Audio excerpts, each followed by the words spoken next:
ஸ்தோத்திரம், ஸ்தோத்திரம், ஸ்தோத்திரம் ஆண்டவரே. ஸ்தோத்திரிக்கிறோம், ஸ்தோத்திரிக்கிறோம், ஸ்தோத்திரிக்கிறோம், ஸ்தோத்திரிக்கிறோம், ஸ்தோத்திரிக்கிறோம். ஸ்தோத்திரிக்கிறோம், ஸ்தோத்திரிக்கிறோம், ஸ்தோத்திரிக்கிறோம் ஆண்டவரே. கர்த்தராகிய இயேசு கிறிஸ்துவின் இனிய நல் நாமத்திலே உங்களுக்கு இந்த அருமையான நாளிலும் தேவ கரத்திலே நாம் வந்து இந்த நல்ல நாளை 2024 வருஷம் மே மாதம் இந்த 5ஆம் நாளிலே இந்த ஞாயிற்றுக்கிழமை காலை வேளையிலே கர்த்தருடைய கரத்திலே வரத்தக்கதாகும். தேவனாகிய கர்த்தர் நம்மை சுகத்தோடும் பத்திரத்தோடும் பாதுகாப்போடும் அவருடைய கிருபை, அவருடைய இரக்கம், தயவு இந்த நிமிஷம் வரை நம்மை ஜீவனோடு வைத்து அந்த மகத்துவமான தேவன், மகிமையின் தேவன், நம்மை உருவாக்கினவர், நம்மோடு கூட இருக்கிறவராகவே இருக்கிறேன் என்று சொன்ன அந்த உன்னதமான தேவனை இந்த நன்றி கலந்த இருதயத்தோடு இந்த நல்ல நேரத்திலே அவருடைய சமூகத்திலே ஒரு விஷயம் கூட நம்மை தாழ்த்தி தேவ இரக்கம், தேவ கிருபை தொடர்ந்து நமக்கு கிடைக்கும்படியா கடந்த 4 மாதங்கள் நம்மை கனிமணி போல பாதுகாத்தார். இந்த 5வது மாதத்திலும் இந்த 4 நாட்கள் நம்மோடு கூட இருந்தார். இந்த 5வது நாள் ஞாயிற்றுக்கிழமை காலை வேளையிலே தேவ கரத்திலே வரும்படியாய் பரிசுத்த அலங்காரத்தோட கர்த்தரை தொழுது கொள்ளுங்கள் என்று சொன்ன வண்ணமாக நாம் பரிசுத்தத்தோடு வர தேவன் நம்மை அவருடைய இரத்தத்திலே கழுவி நம்மை பரிசுத்தப்படுத்தி இருக்கிறார். நான் கர்த்தர், நான் பரிசுத்தராய் இருப்பது போல நீங்களும் பரிசுத்தராய் இருங்கள் என்று அவர் நமக்கு சொல்லி, பரிசுத்தம் இல்லாமல் ஒருவனும் தேவனை தரிசிக்க முடியாது என்று சொல்லி இருக்கிறார். அந்த பரிசுத்தம் உள்ளவரை, பரிகாரியை, வல்லமை உள்ளவரை, அதிசயமானவரை, ஆலோசனை கர்த்தரை, நேற்றும் இன்றும் என்றும் மாறாதவரை, எண்ணிலடங்கா நன்மைகளை செய்தவரை, நமக்கு போதுமான காரியங்களை செய்கிறவரை, நம்முடைய எல்லா தேவைகளை அறிந்தவரை, நம்மை பெயர் சொல்லி அழைக்கிறவரை, நம்முடைய உருவம் இன்னதென்று அறிந்தவரை, நம்மை இந்த பூமியிலே சாட்சியா வைத்திருக்கிறவரை, நம்மோடு கூட இருக்கிறேன் என்று சொன்னவரை, இந்த உலகத்தின் முடிவு பரியந்தம் சகல நாட்களில் உங்களோடு கூட இருக்கிறேன் என்று சொன்னார். அந்த இருக்கிற தேவன், உண்மையுள்ள தேவன், சத்தியமுள்ள தேவனை நடிகலந்த இருதயத்தோடு இந்த நேரத்திலே தேவ பிரசன்னம் நம் மத்தியிலே இருப்பதற்காக எல்லா மாம்ச சிந்தைகள், மாம்ச கட்டுகளில் இருந்து விடுதலை கொடுத்தவரை, பரிசுத்த அலங்காரத்தோடு அவரை தொழுது கொள்ள கர்த்தர் நமக்கு இந்த ஸ்தலத்தை கொடுத்திருக்கார். இந்த ஸ்தலத்திலே உள்ள ஒவ்வொரு பிள்ளைகளையும் கர்த்தருடைய கரத்தில் ஒப்புக் கொடுத்து நாம் மறுமனதோடு உண்மையான உத்தமான இருதயத்தோடு தேவனை நோக்கி பார்த்து நாம் கர்த்தரை கனப்படுத்தி நாம் ஜெபிக்கலாம். நாம் ஜெபிப்போம். ஸ்தோத்திரிக்கிறோம், ஸ்தோத்திரிக்கிறோம், ஸ்தோத்திரிக்கிறோம், ஸ்தோத்திரிக்கிறோம், ஸ்தோத்திரிக்கிறோம், ஸ்தோத்திரிக்கிறோம், ஸ்தோத்திரிக்கிறோம். அப்பா கிருபையும் இரக்கம் நிறைந்தவரே உம்மை துதிக்கிறோம். தேவாதி தேவனே உம்மை துதிக்கிறோம். ராஜாதி ராஜனே உம்மை துதிக்கிறோம். கர்த்தாதி கர்த்தரே உம்மை துதிக்கிறோம். கர்த்தராகிய இயேசு கிறிஸ்து நாமத்திலே எங்களுக்கு வெளிப்பட்டவரே உம்மை துதிக்கிறோம். மனுஷராய் வந்தவரே உம்மை துதிக்கிறோம். மனுஷ குமாரனே உம்மை துதிக்கிறோம். தேவ குமாரனே உம்மை துதிக்கிறோம். பரிசுத்தம் உள்ளவரே உம்மை துதிக்கிறோம். கர்த்தராகிய இயேசுவே உம்மை துதிக்கிறோம். துதிக்கு பாத்திரரே உம்மை துதிக்கிறோம். துதிகளின் மத்தியிலே வாசம் செய்கிறவரே உம்மை துதிக்கிறோம். ஜீவ அப்பமே உம்மை துதிக்கிறோம். ஜீவ தண்ணீரே உம்மை துதிக்கிறோம். தேவாதி தேவனே உம்மை துதிக்கிறோம், துதிக்கிறோம், துதிக்கிறோம், துதிக்கிறோம், துதிக்கிறோம். அப்பா உடைய அன்பிற்காய், உடைய இரக்கத்திற்காய், உடைய கிருபைக்காய் நன்றி செலுத்துகிறோம். நல்ல வேளையிலே கர்த்தாவே பாடும் பாடல்கள் தொடர்ந்து ஆண்டவரே நாங்கள் ஏறெடுக்கிற ஜெபத்திலும் வாசித்து தியானிக்கிற சத்திய வார்த்தையிலும் கர்த்தர் எங்களோடு கூட இருந்த பெரிதான காரியங்களை செய்ய போறார், மகத்துவமான காரியங்களை செய்ய போறக்காய் நன்றி சொல்லுவோம். பலத்த கரத்தில் ஒப்புக்கொடும். அதில் ஒவ்வொரு பிள்ளைகளும் பெயர் பெறா நீர் ஆசீர்வதிமா. பெரியவர் முதல் சிறியோர் வரை கர்த்தர் ஆசீர்வதித்திற்காய் நன்றி. தடைப்பட்ட பிள்ளைகளை கர்த்தர் கண்ணோக்கி பாரு. தேவநாம எல்லா தடைகளை எடுத்து போடு. சபை கூடுதலை விட்டு விலகாது இருங்கள் என்று சொன்ன வண்ணமா ஒவ்வொரு வாரமும் நாங்கள் உண்மை பரிசுத்தத்தோடு உண்மை அலங்காரத்தோடு உண்மை தொழுது கொள்ள பயத்தோடு உண்மையான உத்தமான இருதயத்தோடு உடைய கரத்திலே வர தேவ இரக்கம் ஒவ்வொருவருக்கும் தாரும். தேவனை தேடுகிற உணர்வுள்ளவன் உண்டோ என்று கர்த்தர் மனுபுத்திரரை கண்ணோக்கி பார்த்தார் என்று பார்க்கும். ஒரே நீர் பரலோகத்திலிருந்து எங்களை நோக்கி பார்க்கிற தேவனாயிரும். எங்கள் இருதயங்களை அறிந்த தேவனாய் இருக்கிற, எங்கள் வழிகளை அறிந்த தேவனாய் இருக்கிறக்காய் நன்றி அப்பா. நாங்கள் உங்களுடைய கரத்தில் எங்களுடைய வழிகளையும் எங்கள் நினைவுகளையும் சிந்தனைகளையும் ஒப்புக் கொடுக்கிறோம். இந்த நேரத்திலே ஒரு மனதோடு ஆண்டவரே நீர் சொன்னீரப்பா, எங்கே நாமத்தில் 2 பேர் 3 பேர் ஒருமனப்பட்டு அங்கே கூடுகிறார்களோ அவர்கள் மத்தியிலே இருந்து அவர்கள் ஜெபத்தை கேட்கிறேன், அவர்கள் வேண்டுதலை விண்ணப்பத்தை கேட்கிறேன் என்று சொன்னீரப்பா. நீர் அப்படி கேட்டுக்கொண்டிருப்பதற்காய் நன்றி. ஒரு மனதை கொடுத்ததற்காய் நன்றி. ஏக சிந்தை உள்ளவர்களாய் மாற்றினதற்காய் நன்றி. தொடர்ந்து உடைய கரம் வழி நடத்தட்டும். நீரை பொறுப்படுத்தட்டும். எல்லாவற்றையும் இயேசு கிறிஸ்துவின் பரிசுத்த நாமத்திலே கர்த்தர் தாமே மகிமைப்படுவாராக. பாட்டு புத்தகத்திலே 46வது பாடல். பாட்டு புத்தகத்திலே 46, நன்றியால் துதிப்பாடு நம் இயேசுவை நாவாலே என்றும் பாடு என்கிற பாடல். நன்றியால் துதிப்பாடு நம் இயேசுவை நாவாலே என்றும் பாடு. நன்றியால் துதிப்பாடு நம் இயேசுவை நாவாலே என்றும் பாடு. நல்லவர் நல்லவர் போதுமானவர், வார்த்தையில் உண்மை உள்ளவர். நல்லவர் நல்லவர் போதுமானவர், வார்த்தையில் உண்மை உள்ளவர். நன்றியால் துதிப்பாடு நம் இயேசுவை நாவாலே என்றும் பாடு. எரிகோ மதிலும் முன்னே வந்தாலும் இயேசு எந்தன் முன்னே செல்கிறார்.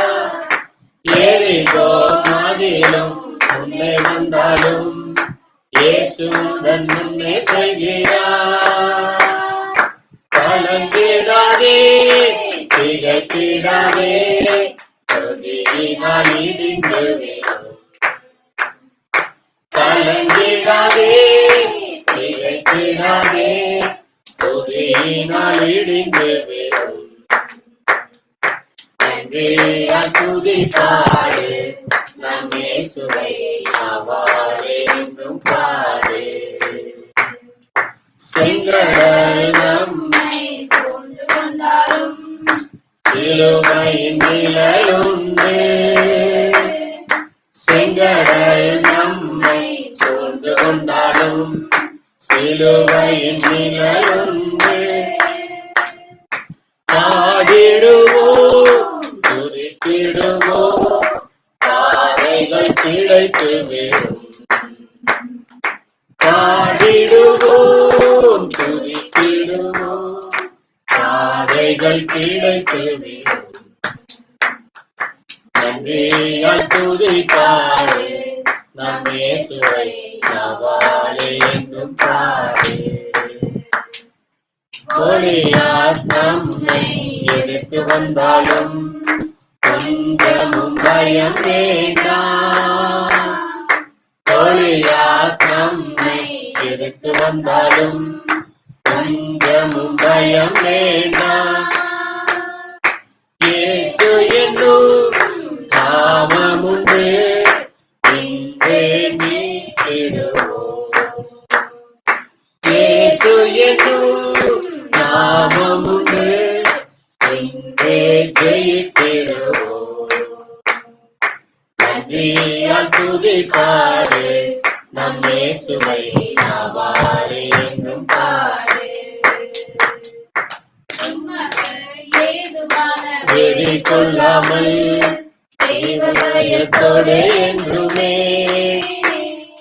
உன்மாக்க ஏதுவான வெறி கொள்ளாமல் தெய்வயத்தோடு என்றுமே. பூமியினால் நிறைந்து சங்கீத கீர்த்தனம் பாடு. ஆவியினால் என்றும் நிறைந்து சங்கீத கீர்த்தனம் பாடு. நன்றியால் துதிப்பாடு நம் இயேசுவை நாவாலே என்றும் பாடு.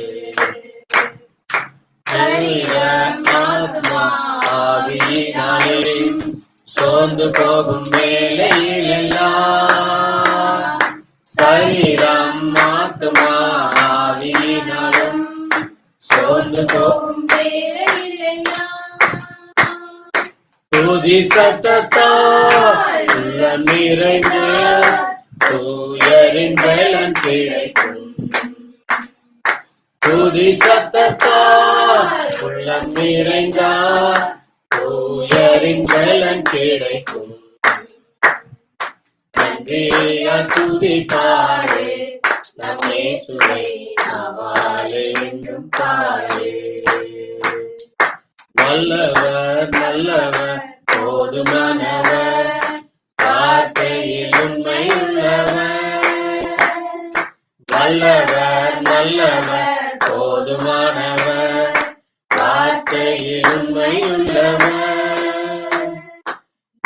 வாயால் துதிப்பாடு, நம் இயேசுவை நாவாலே என்றும் பாடு. அல்லேலூயா. ஆமென். நம்முடைய தேவனை அவர் நன்றி கலந்த இருதயத்தோடு அவர் எரிகோ மதிலில் நம்மை சுற்றி எவ்வளவு பெரிதான காரியங்கள் இருந்தாலும் நாம் கலங்காதபடி, நாம் திகையாதபடி தேவனை துதிக்கும் பொழுது, கோலியாத்தை போல நம்மை எதிர்த்து வந்தால் நாம் பயப்படாதபடி இருக்க கர்த்தர் நாமம் நமக்குண்டு. அந்த தேவன் நம்மை மறவாத தேவன், நம்மை அவருடைய கிருபையினாலும் இரக்கத்தினாலும் வழி நடத்துகிறவர். நமக்கு அநேக வாக்குத்தத்தங்களை, அந்த ஜீவனுள்ள வாக்குத்தத்தங்களை நமக்கு கொடுத்திருக்கிறார். அப்படிப்பட்ட தேவன் பயப்படாதே, உன்னை வலது கரத்தால் நான் உன்னை பாதுகாப்பேன் என்று சொல்லி இருக்கிறார். அது மட்டுமல்ல, தாய் தன் பிள்ளையை மறைந்தாலும் நான் மறவேன் என்று சொல்லி, நம்மை திக்கற்றோராய் கைவிடேன் என்று சொல்லி இருக்கிறார். நம்முடைய எதிரிகள் நம்மை சூழ்ந்து கொள்ளும் பொழுது, நம்மை பலவீனப்படுத்துகிற நேரங்களில் கர்த்தருடைய வல்லமை நமக்கு இறங்கி நம்மை பலப்படுத்துகிறதாக இருக்கிறது. நம்மை முழுவதுமாய் தேவ கரத்தில் ஒப்புக் கொடுக்கும் பொழுது அவர் நம்மை அவருடைய வருகையில என்னென்றைக்கும் அவரோடு கூட இருக்க கிருபை கொடுக்கிறார். அந்த தேவனுக்கு நாம் நன்றி சொல்லி, என்னை மறவா இயேசுநாதா, உந்தன் தயவால் என்னை நடத்தும் என்ற பாடலை பாடி அவரை மகிமைப்படுத்துவோம். பாட்டு புத்தகத்திலே உன்னத பாடல் 40, என்னை மறவா இயேசுநாதா. என்னை மறவா இயேசுநாதா, உந்தன் தயவால் என்னை நடத்தும். என்னை மறவா இயேசுநாதா, உந்தன் தயவால் என்னை நடத்தும். வல்ல ஜீவ வாக்குத்தத்தங்கள் வரைந்தனக்காய் ஈந்ததாலே ஸ்தோத்திரம். வல்ல ஜீவ வாக்குத்தத்தங்கள் வரைந்தனக்காய் ஈந்ததாலே ஸ்தோத்திரம். ஆபத்திலே அரும் துணையே, பாதைக்கு நல்ல தீபமே. ஆபத்திலே அரும் துணையே, பாதைக்கு நல்ல தீபமே. என்னை மறவா இயேசுநாதா, உந்தன் தயவால் என்னை நடத்தும். பயப்படாதே வலக்கரத்தாலே பாதுகாப்பே என்றதாலே ஸ்தோத்திரம். பயப்படாதே வலக்கரத்தாலே பாதுகாப்பே என்றதாலே ஸ்தோத்திரம். பாசமென்றே நீர் வைத்ததினால் பறிக்க இயலாது வரும் என்னை. பாசமென்றே நீர் வைத்ததினால் பறிக்க இயலாது வரும் என்னை. என்னை மறவா இயேசுநாதா, உந்தன் தயவால் என்னை நடத்தும். தாய் தன் சேயை மறந்து விட்டாலும் மறவேன் உன்னை என்றதாலே ஸ்தோத்திரம். தாய் தன் சேயை மறந்து விட்டாலும் மறவேன் உன்னை என்றதாலே ஸ்தோத்திரம். மறைந்திரன்றோ உம் உள்ளங்கையில் வல்லவர் எந்தன் புகலிடமே. மறைந்திரன்றோ உம் உள்ளங்கையில் வல்லவர் எந்தன் புகலிடமே. என்னை மறவா இயேசுநாதா, உந்தன் தயவால் என்னை நடத்தும். தீக்கற்றோராய் கைவிடேனே கலங்கிடீரே என்றதாலே ஸ்தோத்திரம். தீக்கற்றோராய் கைவிடேனே கலங்கிடீரே என்றதாலே ஸ்தோத்திரம். நீரறியா யாரும் நேரிடா என் தலை முடியும் எண்ணினியே. நீரறியா யாரும் நேரிடா என் தலை முடியும் எண்ணினியே. என்னை மறவா இயேசுநாதா உந்தன் தயவால் என்னை நடத்தும். உனக்கே வீராய் எழும்பும் ஆயுதம் வாய்த்திடாதே என்றதாலே ஸ்தோத்திரம். உனக்கே வீராய் எழும்பும் ஆயுதம் வாய்த்திடாதே என்றதாலே ஸ்தோத்திரம். பரந்திடுவே உம் நாமத்திலே பரனே எனக்காய் ஜெய கொடியே. பரந்திடுவே உம் நாமத்திலே பரனே எனக்காய் ஜெய கொடியே. என்னை மறவா இயேசுநாதா உந்தன் தயவால் என்னை நடத்தும். என்னை முற்றும் ஒப்புவித்தேனே ஏற்று என்றும் நடத்துவீரே ஸ்தோத்திரம். என்னை முற்றும் ஒப்புவித்தேனே ஏற்று என்றும் நடத்துவீரே ஸ்தோத்திரம். என்னடியும் உம் வருகையிலே ஏழை என்னை சேர்த்திடுமே. எப்படியும் உம் வருகையிலே ஏழை என்னை சேர்த்திடுமே.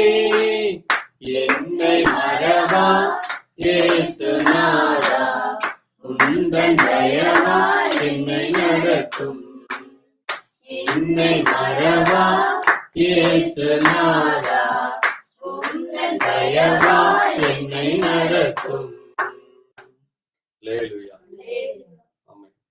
நாம் எழுந்து நின்று கர்த்தரை கனப்படுத்தி கடந்த 4 மாதங்கள் நம்மை கனிமணி போல பாதுகாத்தவர். இந்த 5வது மாதத்திலே அவருடைய கிருபை இரக்கம் தயவு தொடர்ந்து நமக்கு கிடைக்கும். இந்த மாதத்தை தேவன் நமக்கு இன்னுமாய் அதிகமாய் ஆசீர்வதித்து தரவும், நம்முடைய தேவைகளை வேண்டுதலை விண்ணப்பத்தை கேட்கிற தேவன், நம்மை வழிநடத்தி பலப்படுத்துகிற அந்த தேவனுக்கு நன்றி சொல்லி கடந்த 4 மாதங்கள் காத்தார். இந்த 5வது மாதத்திலே 1வது ஞாயிற்றுக்கிழமையிலே கர்த்தரை கனப்படுத்த, அவரை ஆராதிக்க தொழுது கொள்ள வந்திருக்கிற பிள்ளைகளாகி நம்மை கர்த்தர் இன்னும் அதிகமாய் பலப்படுத்தும்படியாய் இன்றைக்கு நடக்கிற எல்லா ஆராதனைகள், எல்லா ஜெப காரியங்கள், இன்னும் தேவ செய்தி, தேவனுடைய வார்த்தையினுடைய மகத்துவங்கள் ஒவ்வொரு இருதயத்திலும் அது இன்னும் அதிகமாக கிரியை செய்யும். அந்த வார்த்தையினாலே ஜீவனும், அந்த வார்த்தையினாலே வல்லமையும் பெலனும் அற்புதங்களும் அதிசயங்களும் ஆசீர்வாதங்களும் ஒவ்வொருவருக்கும் கிடைக்கும் என்ற உணர்வோடு தேவனுடைய வார்த்தையை கேட்கிற அந்த உணர்வுள்ள பிள்ளைகளாக, அந்த வார்த்தையை தியானிக்கிற பிள்ளைகளாக கர்த்தர் நம்மை இன்னும் அதிகமாய் மாற்றும்படியா, அந்த வார்த்தையின் வல்லமை நம்மை தொடர்ந்து வழிநடத்தும்படியா கர்த்தருடைய கரத்தில் ஒப்பு கொடுத்து இந்த காரியத்திற்காக ஜெபிக்கலாம். நன்றி ஐயா, நன்றி அப்பா, நன்றி அப்பா. இயேசுவே உமக்கு ஸ்தோத்திரம், ஸ்தோத்திரம், ஸ்தோத்திரம் அப்பா.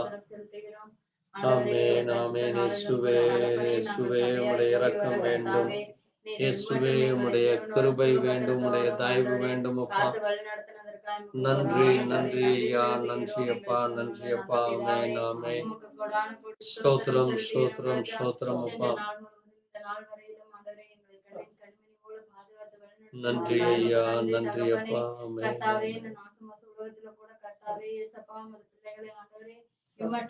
நீர் பறந்து காக்கிற பட்சியை போல பாதுகாக்கிறதற்காக ஸ்தோத்திரம், ஸ்தோத்திரம், ஸ்தோத்திரம் அப்பா. எங்கள் போக்கிலும் இயேசுவே வரத்திலும் வேலை ஸ்தோத்திரம், காரியங்களிலும் இயேசுவே உமது கிருபை ஸ்தோத்திரம். இருப்பதற்காக ஸ்தோத்திரம், ஸ்தோத்திரம், ஸ்தோத்திரம் ஆண்டவரே. நீர் எங்களை தயவாய் வழிநடத்தி வருகிறதற்காக நன்றி ஐயா, நன்றி அப்பா. ஆமென், ஆண்டவரே. ஆமென். எங்களுக்கு ஆண்டவரே உமது கண்களில் கிருபை கிடைத்ததற்காக நன்றி ஆண்டவரே, நன்றி அப்பா. ஆண்டவரே, நீர் எங்கள் மேல் வைத்திருக்கும் அன்பிற்காய் உமக்கு நன்றி செலுத்துகிறோம். நன்றி எங்கள் ஆண்டவரே. மேல் வைத்திருக்கும் தயவிற்காய் நன்றி செலுத்துகிறோம் ஸ்தோத்திரிக்கிறோம், அப்பா. ஒவ்வொரு ஸ்தோத்திரிக்கிறோம் அப்பா. காலைதோறும் ஆண்டவரே உமது கிருபை நீர் எங்களுக்கு புதிதாய் தருகிறதற்காக உமக்கு கொடான நன்றி கோடி நன்றி நன்றி ஐயா. செலுத்துகிறோம் தகப்பனே. ஆமென். ஒவ்வொரு நாளும் ஆண்டவரே உமக்கு பிரியமாய் ஆண்டவரே நாங்கள் நடந்து கொள்ள நீர் எங்களுக்கு உதவி செய்கிறதற்காக நன்றி ஸ்தோத்திரிக்கிறோம் செலுத்துகிறோம் தகப்பனே. ஸ்தோத்திரிக்கிறோம். இன்னும் ஆண்டவரே உம்மை நாங்கள் அறிந்து கொள்ளவும் கர்த்தாவே, இன்னும் உம்மை பற்றி ஆண்டவரே இயேசுவே பலவிதத்தில் சொல்லவும் இரக்கமா. கர்த்தாவே நீங்க கிருபை பாராட்ட வேண்டுமாய் இயேசுவே ஜெபிக்கிறப்பா. உம்மை ஸ்தோத்திரம் அறியாத ஸ்தோத்திரம் ஜனங்களுக்கு கூட ஸ்தோத்திரம் ஐயா. ஜனங்களுக்கு முன்பாக கூட ஆண்டவரே உமது பிள்ளைகள் ஆகிய நாங்கள் ஆண்டவரே நன்றி நன்றி சாட்சியாக ஆண்டவரே. நிற்க கர்த்தாவே ஆமென். நீர் கிருபை பாராட்டினதற்காக உமக்கு ஸ்தோத்திரம் கொடான கொடி நன்றி ஸ்தோத்திரம் செலுத்துகிறோம்ப்பா. ஸ்தோத்திரம் ஆண்டவரே. ஜனத்தினின்று ஆண்டவரே எங்களை பிரித்து எடுத்ததற்காக உமக்கு நன்றி நன்றி செலுத்துகிறோம் அப்பா, தகப்பனே. நன்றி இந்த ராஜா, பூமிக்கு நீங்கள் நன்றி உப்பாய் ஆண்டவரே. இருக்கிறீர்கள் என்று சொன்னீர். உமக்கு கொடான கொடி ஸ்தோத்திரம் நன்றி ஸ்தோத்திரம் செலுத்துகிறோம் ஸ்தோத்திரம் தகப்பனே. இயேசுவே. அது போல எங்களை நீர் வழிநடத்தி வருகிறதற்காக உமக்கு கொடான கொடி ஸ்தோத்திரம் நன்றி ஸ்தோத்திரம் செலுத்துகிறோம் ஸ்தோத்திரம் தகப்பனே. ஆண்டவரே. இயேசப்பா, ஜனங்களுக்கு முன்பாக ஆண்டவரே ஒரு கருவியை எங்களை பயன்படுத்துறதுக்காக உமக்கு கொடான நன்றி கொடி அப்பா, நன்றி நன்றி செலுத்துகிறோம் ராஜா, தகப்பனே. நன்றி ராஜா. இன்னும் ஆண்டவரே உம்முடைய சுவிசேஷத்தை இயேசுவே ஆண்டவரே ஸ்தோத்திரம் தகப்பனே நாங்கள் இயேசுவே அநேகருக்கு சொல்ல ஸ்தோத்திரம். ஆண்டவரே நீர் எங்களுக்கு கொடுத்த கிருபைக்காய் உமக்கு கொடான கொடி ஸ்தோத்திரம் நன்றி ஸ்தோத்திரம் செலுத்துகிறோம் தகப்பனே. ஸ்தோத்திரம் அப்பா. பேதுரு தைரியமாய் எழுந்து பேசினார் ஆமென் என்று ஆமென் சொன்னது போல அப்பா. தகப்பனே, ஸ்தோத்திரம் நாங்களும் ஸ்தோத்திரம் மற்றவர்களுக்கு ஆண்டவரே. முன்பாக உமது நாமத்தை குறித்து தைரியமாய் பேச நீர் எங்களுக்கு கொடுத்த தைரியத்திற்காக உமக்கு நன்றி கொடான கொடி ஆண்டவரே, நன்றி நன்றி செலுத்துகிறோம் அப்பா. தகப்பனே. ஆண்டவரே நீர் ஆண்டவரே இயேசப்பா, ஒவ்வொரு நாளும் எங்கள் ஆத்துமாக்களை தேற்றுகிறதற்காக நன்றி ஆமென். செலுத்துகிறோம் தகப்பனே. உமக்கு ஸ்தோத்திரம் அப்பா. கொடான கொடி நன்றி செலுத்துகிறோம் ராஜா. ஸ்தோத்திரம் இன்னும் இயேசுவே. ஆண்டவரே உமது வசனங்களை நாங்கள் தியானிக்கவும் ஆண்டவரே நீர் யார் என்று நாங்கள் முழுமையாக புரிந்து கொள்ளவும் கர்த்தாவே நீர் ஸ்தோத்திரம் எங்களுக்கு ஸ்தோத்திரம் கிருபை அப்பா. பாராட்ட வேண்டுமாய் ஜெபிக்கிறப்பா. ஆண்டவரே இங்கு கூடியிருக்கிற இந்த ஆராதனை கூட உமது கரங்களை கொடுக்கிறதாச்சா. ஸ்தோத்திரிக்கிறோம். துவக்கம் முதல் முடிவு வரை ஆண்டவரே ஆவியானவர் தாமே எங்களோடு உடன் இருந்து எங்களோடு பேசுவீராக, எங்களோடு இடைப்படுவீராக ராஜா, அசைவாடுவீராக தகப்பனே. ராஜாவே உமக்கு கொடான கொடி ஸ்தோத்திரம் செலுத்துகிறோம். ஒவ்வொரு பிள்ளைகளும் ஆண்டவரே இயேசப்பா உமது ஆவியால் நிரம்பி ஆண்டவரே நிரம்பி வழிகிற பாத்திரமாய் செல்ல கர்த்தாவே நீங்க கிருபை பாராட்டுங்கப்பா. ஒருவரும் ஆண்டவரே வெறுமையாய் திரும்பி போகாதபடி தாமே ஒவ்வொருவரையும் நிரப்புவீராக ராஜா. உமக்கு கொடான கொடி ஸ்தோத்திரம் செலுத்துகிறோம். ஒவ்வொரு பிள்ளைகளும் ஆண்டவரே பரிசுத்த ஆவியினாலே நிரம்பி தகப்பனே உம்மை ஆராதிக்கவும் தொழுது கொள்ளவும் கிருபை பாராட்ட வேண்டுமாய் ஜெபிக்கிறேன் இயேசப்பா. நன்றி பரிசுத்த ஐயா, இருதயத்தோடு நன்றி உம்மை தொழுது ஐயா. கொள்ள கர்த்தாவே நீங்க கிருபை நன்றி பாராட்ட அப்பா, வேண்டுமாய் நன்றி அப்பா. ஜெபிக்கிறேன் இயேசப்பா. ஸ்தோத்திரம் இன்னும் ஸ்தோத்திரம் ஆண்டவரே தகப்பனே ஸ்தோத்திரம் அநேக ஸ்தோத்திரம் பிள்ளைகள் ஆண்டவரே ஸ்தோத்திரம் இயேசப்பா ஸ்தோத்திரம் உம்மை அப்பா. தேடி வர கிருபை பாராட்டுங்க ஆமென் ராஜா. ஆமென் உமக்கு ஆமென். கொடான கொடி ஸ்தோத்திரம் ஸ்தோத்திரம் ஸ்தோத்திரம் செலுத்துகிறோம் ஸ்தோத்திரம் தகப்பனே. ஆண்டவரே. என் ஜீவனுள்ள தேவனே நன்றி இன்னும் அப்பா, ஆண்டவரே நன்றி இயேசப்பா ராஜ். ஒவ்வொரு பிள்ளைகளும் ஆண்டவரே சபைக்கு தேடி வர தயவாய், கர்த்தாவே நீங்க கிருபை தயவாய், பாராட்டுங்க. தயவாய். ஒவ்வொருவரையும் நீர் பெயர் சொல்லி அழைத்த தேவனாய் இருக்கிறீரப்பா. உமக்கு ஸ்தோத்திரம் கொடான கொடி ஸ்தோத்திரம். ஸ்தோத்திரம் செலுத்துகிறோம் நன்றி தகப்பனே. ஐயா, நன்றி அன்பின் அப்பா. பிதாவே உமக்கு ஸ்தோத்திரம் செலுத்துகிறோம் அப்பா. ஸ்தோத்திரம் இன்னும் ஆண்டவரே இயேசப்பா ஒவ்வொரு பிள்ளைகளும் ஆண்டவரே தகப்பனே உமது நாமத்துக்கென்று ஜீவிக்கின்ற பரிசுத்த ஜீவியத்தை தர வேண்டுமாய் ஆமென் ஜெபிக்கிறேன் ஆமென் இயேசப்பா. ஆமென் இந்த ஆமென் கடைசி ராஜ். நாட்களில ஆண்டவரே ஒருவரும் ஆண்டவரே பின்னிட்டு போகாதபடிக்கு ஆமென் கர்த்தாவே அந்த இயேசுவே, பிள்ளைகளை நீர் பாதுகாத்து இயேசுவே வழி நடத்த இரக்கமா. வேண்டுமாய் ஜெபிக்கிறப்பா. இயேசுவே பின்மாற்றத்தில் இருக்க இரக்கமா. ஒவ்வொரு பிள்ளைகளும் ஆண்டவரே இயேசப்பா கர்த்தாவே கர்த்தாவே நீர் மனமே. ஒருவரே மெய்யான தேவன் என்று அறிந்து கொள்கிற அறிவை நீர் அவர்களுக்கு தர ஆமென் வேண்டுமாய் இயேசுவே, ஜெபிக்கிறோம். ஒரு இயேசுவே. விஷயம் மன்னியும் ஆண்டவரே அவர்கள் மன்னித்தருளும், மீறுதல்களை நீர் மன்னித்தருளும். மன்னித்தருள வேண்டுமாய் ஜெபிக்கிறோம். மன்னித்தருளும் ஐயா. ஆண்டவரே எங்களுக்காகத்தானே ஆண்டவரே எங்கள் மீறுதல்களுக்காக மனமிரங்கும், எங்கள் ஆண்டவரே மனமிரங்கும். நாங்கள் செய்த பாவங்களுக்காக நீர் மரித்தீரப்பா. ஆமாம் ஆண்டவரே ஆண்டவரே, எங்களை ஆண்டவரே ஸ்தோத்திரம், உயிரோடு ஸ்தோத்திரம். எழுப்பும்படியாக நீரும் உயிரோடு எழுந்தீரப்பா. ஆமென். தகப்பனே உமக்கு கொடான கொடி ஸ்தோத்திரம் ஸ்தோத்திரம் செலுத்துகிறோம் ஸ்தோத்திரம் தகப்பனே. ஆண்டவரே. அதெல்லாம் ஆண்டவரே ஒவ்வொரு பிள்ளைகளும் நினைவு கூர்ந்து என் கிருபை தேவன் கிருபை எனக்காக கிருபை மரித்தார், ராஜ். எனக்காக உயிர்த்தார் என்று ஆண்டவரே ஒவ்வொரு பிள்ளைகளும் அறிந்து கொள்ளவும் அவர்களுக்கு உணர்வை நீர் தர வேண்டுமாய் ஜெபிக்கிறேன் இயேசப்பா. நீ தாமே ஆண்டவரே இந்த சபையை கூட உமது கரங்களை கொடுக்கிறப்பா. இந்த ஊர்ல தகப்பனே இந்த சபையை ஆண்டவரே நீர் சாட்சியாக நிறுத்த வேண்டுமாய் ஜெபிக்கிறோம். இந்த சபையில ஆண்டவரே தகப்பனே அநேக ஆத்துமாக்கள் வந்தடைய கர்த்தாவே நீங்க கிருபை பாராட்ட வேண்டுமாய் ஜெபிக்கிறேன் இயேசப்பா. இங்க நடக்கும் ஊழியங்களை கூட நீர் ஆசீர்வதித்து பலப்படுத்த வேண்டுமாய் ஜெபிக்கிறப்பா. அநேக பாஸ்டரியா மூலமா இன்னும் அநேக ஆத்துமாக்கள் ஆண்டவரே இயேசப்பா உமது சபைக்கு வர நீங்க அவரை கருவியாய் பயன்படுத்த வேண்டுமாய் ஜெபிக்கிறேன் இயேசப்பா. போற பாதைகளை நீர் செவ்வாய்ப்படுத்த வேண்டுமாய் ஜெபிக்கிறோம் தகப்பனே கர்த்தாவே. ஆண்டவரே அவர்கள் பாதம் கல்லிலே இடராதபடிக்கு தூதர்களை கொண்டு பாதுகாத்தருள வேண்டுமாய் ஜெபிக்கிறேன் இயேசப்பா. என் தேவனாலே கூடாத காரியம் ஒன்றுமில்லை தகப்பனே இயேசப்பா. ஆண்டவரே இயேசப்பா ஏதோ பேதுரு சொல்லும் போது கூட ஆண்டவரே இது மனுஷரால் கூடாத காரியம் என்று சொன்னார் ஆண்டவரே. ஆனால் நீரோ தகப்பனே மனுஷரால் கூடாததுதான் ஆனால் தேவனால் எல்லாம் கூடும் என்று சொன்னீர் ஆண்டவரே தகப்பனே. உம்மால் கூடாத காரியம் ஒன்றுமே இல்லையப்பா. சர்வலோகாதிபதியே உமக்கு கொடான கொடி ஸ்தோத்திரம் செலுத்துகிறோம் அப்பா. சர்வ சிருஷ்டிகரே உமக்கு ஸ்தோத்திரம் செலுத்துகிறோம். சர்வ வல்லவரே உமக்கு ஸ்தோத்திரம் செலுத்துகிறோம். ஜெபிக்கிறோம். நீரே சர்வ வல்லவரப்பா, உம்மால கூடாத காரியம் ஒன்றுமில்லை. ஆண்டவரே, நீர் சொல்ல ஆகும், நீர் கட்டளையிட நிற்கும் தகப்பனே. ஆண்டவரே, நீங்க கட்டளையிடுங்கப்பா, நீங்க சொல்லுங்க தேவனே. ஆண்டவரே, ஒவ்வொரு ஆத்துமாக்களும் மனம் திரும்ப கர்த்தாவே நீங்க கிருபை பாராட்டுங்கப்பா. ஒரு ஆத்மாவும் ஆண்டவரே விருதாவாய் போகாதபடி அந்த ஆத்மாக்களை நீர் கூட்டி சேர்க்க வல்லவராய் இருக்கிறீர் தகப்பனே. இதோ கடைசி நாட்கள் நெருங்கி கொண்டிருக்கிறது தகப்பனே. உமது வருகை வரப்போகிறதப்பா, மிக சமீபமாய் இருக்கிறது ஆண்டவரே தகப்பனே. அதை ஒவ்வொருவரும் ஆண்டவரே உணர்வுள்ளவர்களாய் அறிந்து கொள்ள கிருபை பாராட்டுங்கப்பா. நோவா காலத்தில் ஆண்டவரே உணர்வில்லாத ஜனங்கள் அழிந்து போனது போல தகப்பனே, இப்பொழுது அது நடக்காதபடிக்கு தேவனே இயேசுப்பா, ஒவ்வொருவர் மேலும் நீர் இரக்கம் பாராட்ட வேண்டுமாய் ஜெபிக்கிறோம்.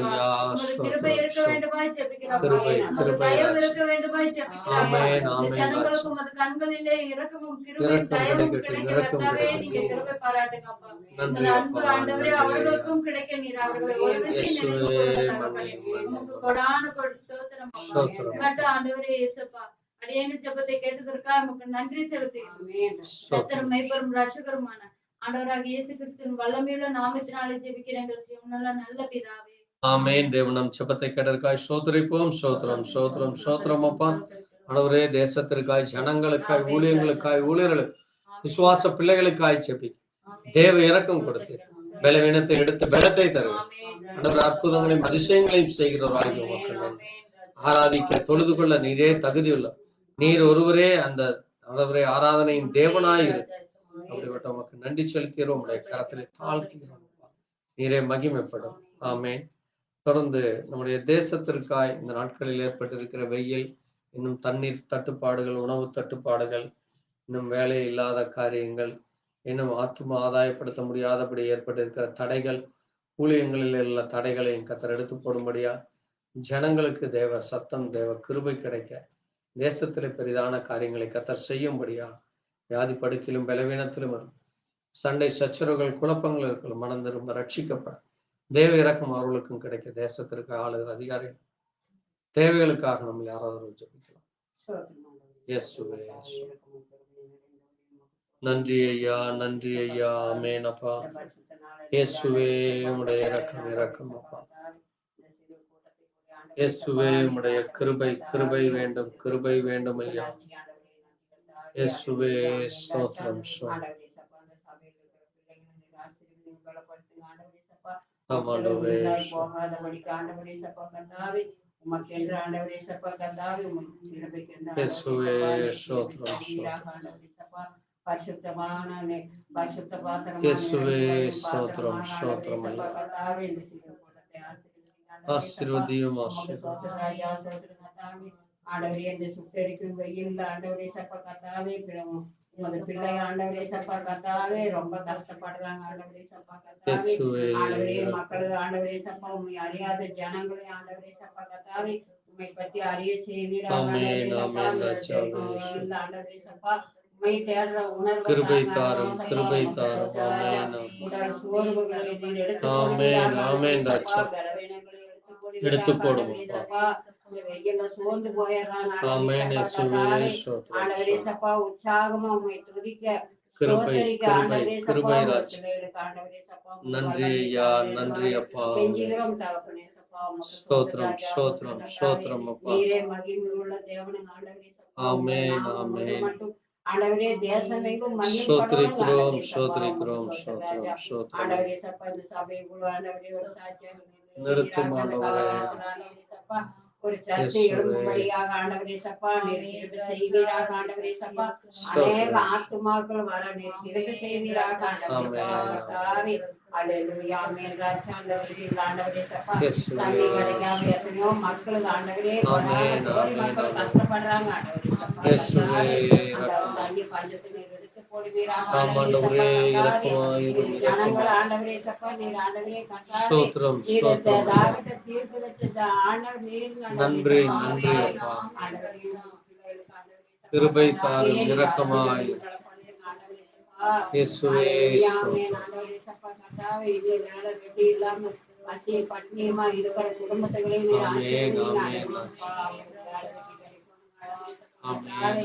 அவங்களும் ஆண்டவரே சப்பா கர்த்தாவே அந்த பிள்ளைகளையும் ஆசீர்வதிங்க ஆண்டவரே சப்பா. அவங்களுக்கு கிடைக்கும்படியாக ஆண்டவரே சப்பா. ஸ்தோத்திரம் ஸ்தோத்திரம் வயதான தாய்மார்களோடு ஆண்டவரே இந்த வெயில் ஆண்டவரே சப்பா தாங்க முடியாம கஷ்டப்படுறாங்க ஆண்டவரே ஆமென் சப்பா. இயேசுவே அந்த தாய்களையும் ஸ்தோத்திரம் ஆசீர்வதிங்க ஆண்டவரே ஸ்தோத்திரம் சப்பா. அந்த குழந்தைகளா ஆசீர்வதிங்க ஆண்டவரே நன்றி சப்பா. நன்றி தாவி அப்பா நன்றி அப்பா இந்த வெயில்னால ஆண்டவரே சப்பா குழந்தைங்க கஷ்டப்படுறாங்க ஆண்டவரே சப்பா.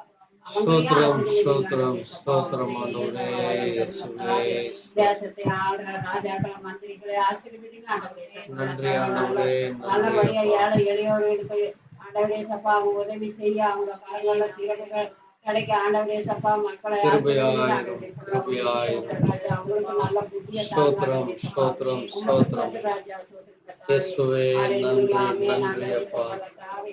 நன்றி காரியங்களும் ஆண்டவரே காத்தவர்கள் ஆமென் கொடுக்கணும் ஆண்டவரே சப்பா. நீங்க ஸ்தோத்திரம் ரட்சகரும் ஸ்தோத்திரம் மீட்பருமா அப்பா கர்த்தராகிய இயேசு கிறிஸ்து வழங்கும் நாமத்தினாலே தேவனுடைய ஜீவனோட தகப்பனே. ஆமென் தேவனை மட்டுமாய் நம் செபத்தை கேட்டதற்காய் ஸ்தோத்திரிப்போம் ஸ்தோத்திரம் ஸ்தோத்திரம் ஸ்தோத்திரம் ஸ்தோத்திரம் அப்பா தேசத்திற்காய் ஜனங்களுக்காய் சபைகளுக்காய் ஊழியர்களுக்காய் ஊழியர்களுக்காய் விசுவாச குடும்பங்களுக்காய் அனுதின தேவைகளுக்காய் ஒவ்வொரு காரியங்களுக்கு ஜெபிக்க தேவ இரக்கம் கொடு பாவத்தை மன்னிக்கிற தேவன் பரிசுத்தப்படுத்துகிற தேவன் உங்களுடைய ரத்தத்திலே கழுவி ஆண்டவரே ஒவ்வொருவரையும் மீட்க வல்லமையுள்ளவர் ஆகியவர் ஆண்டவரே நீரே தகுதியுள்ளவர் நீரே போற்றுதலுக்குரியவர் நீரே பரிசுத்தரப்பா துதிக்கிறோம் சோத்தரிக்கிறோம் நீரை பொறுப்படுத்திக் கொள்ளும் வார்த்தையில வாசித்து தியானிக்கிறவை பெரிதான காரியங்களை வார்த்தையின் மூலமாய் உடைய நாமத்தை அதனுடைய அதிசயங்களை உணர்ந்து கொள்ள கிருபைத்தான் இயேசு கிறிஸ்துவின் நாமத்திலே ஆமென். நாம் நின்ற வண்ணமாக இந்த வேளையிலே கர்த்தருடைய வார்த்தையை வாசித்து சங்கீத புத்தகத்திலே சொல்லப்பட்டிருக்கிற வார்த்தைகளை நாம் வாசிக்கலாம். சங்கீதம்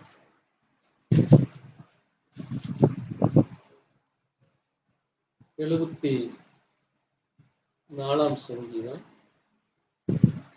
சங்கீதம் 74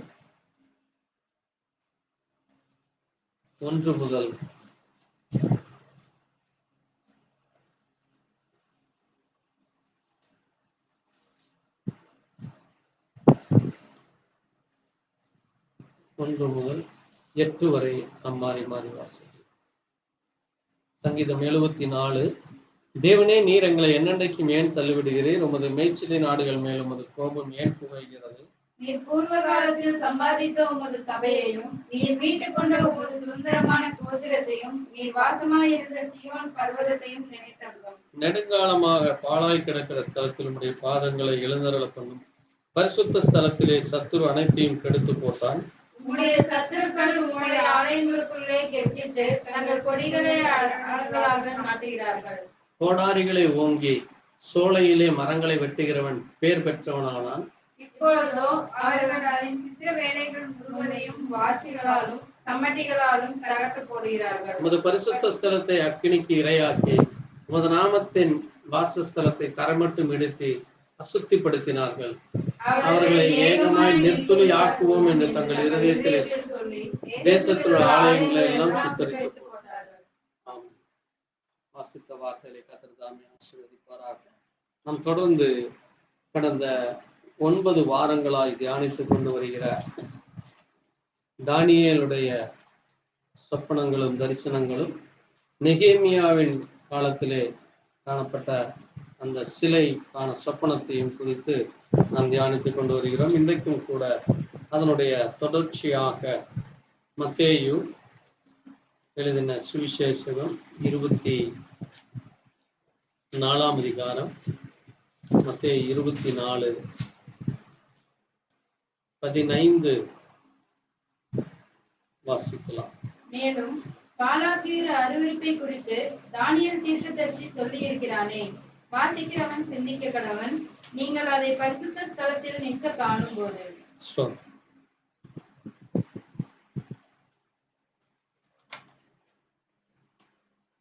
நாம் ஜெபிக்கலாம். எங்களை நேசிக்கிற எங்கள் நல்ல ஆண்டவரே, கர்த்தராகிய இயேசு கிறிஸ்துவின் அருமையான வேளையிலே தகப்பனே வாசிக்க முடிய சத்திய வார்த்தைக்காக ஒரு விஷயம் நன்றி செலுத்துகிறோம். பாலாக்கீர் அருவருப்பை குறித்து தானியேல் தீர்க்கதரிசி சொல்லியிருக்கிறானே என்று சொன்னீரப்பா. இந்த நேரத்திலே வாசித்த உடைய சத்திய வார்த்தைக்காக நன்றி செலுத்துகிறோம் ஆண்டவரே. இதோ இந்த பாலாக்கீர அருவருப்பு அது எவ்வளவா ஆனது, அது என்ன என்று நாங்களும் தொடர்ந்து தியானிக்கவும் ஆண்டவரே வாசிக்கிறவன் சிந்திக்க கடவன் என்று சொன்னீரப்பா. இந்த இந்த நேரத்திலே அதை வாசித்து அதை சிந்திக்கவும், அதனுடைய மகத்துவங்களை, மகிமையான காரியங்களை உணர்ந்து கொள்ள தேவ இரக்கம் தாரும். இந்த வேளையிலே உங்களுடைய அன்பு, உங்களுடைய இரக்கம், கிருபை ஆண்டவரே, இதை கேட்கிற ஜனங்களுக்கும் எங்களுக்கும் அதனுடைய உண்மை அதனுடைய காரியங்களை, அதிலே நடந்து கொண்டிருக்கிற காரியங்களை, நடந்து முடிந்த காரியங்களை, இன்னும் நடக்க போகிற காரியங்களை குறித்து சொல்லி இருக்கிறீரப்பா. அதனுடைய காரியங்களை உணர்ந்து கொள்ள அந்த ஞானத்தை எங்களுக்கு தாரும். என்ன செய்து கொண்டிருக்கிறோம் என்ற உணர்வை எங்களுக்கு தாரும். என்ன செய்ய வேண்டும் என்ற எங்களுக்கு உணர்வை தாரும். கரத்திலே தாழ்த்துகிறோம். நிறைய மகிழ்வுப்படும், நாம மகிழ்வுப்படும். எல்லாவற்றையும் இயேசு கிறிஸ்துவினுடைய பரிசுத்த நாமத்திலே உட்காரலாம்.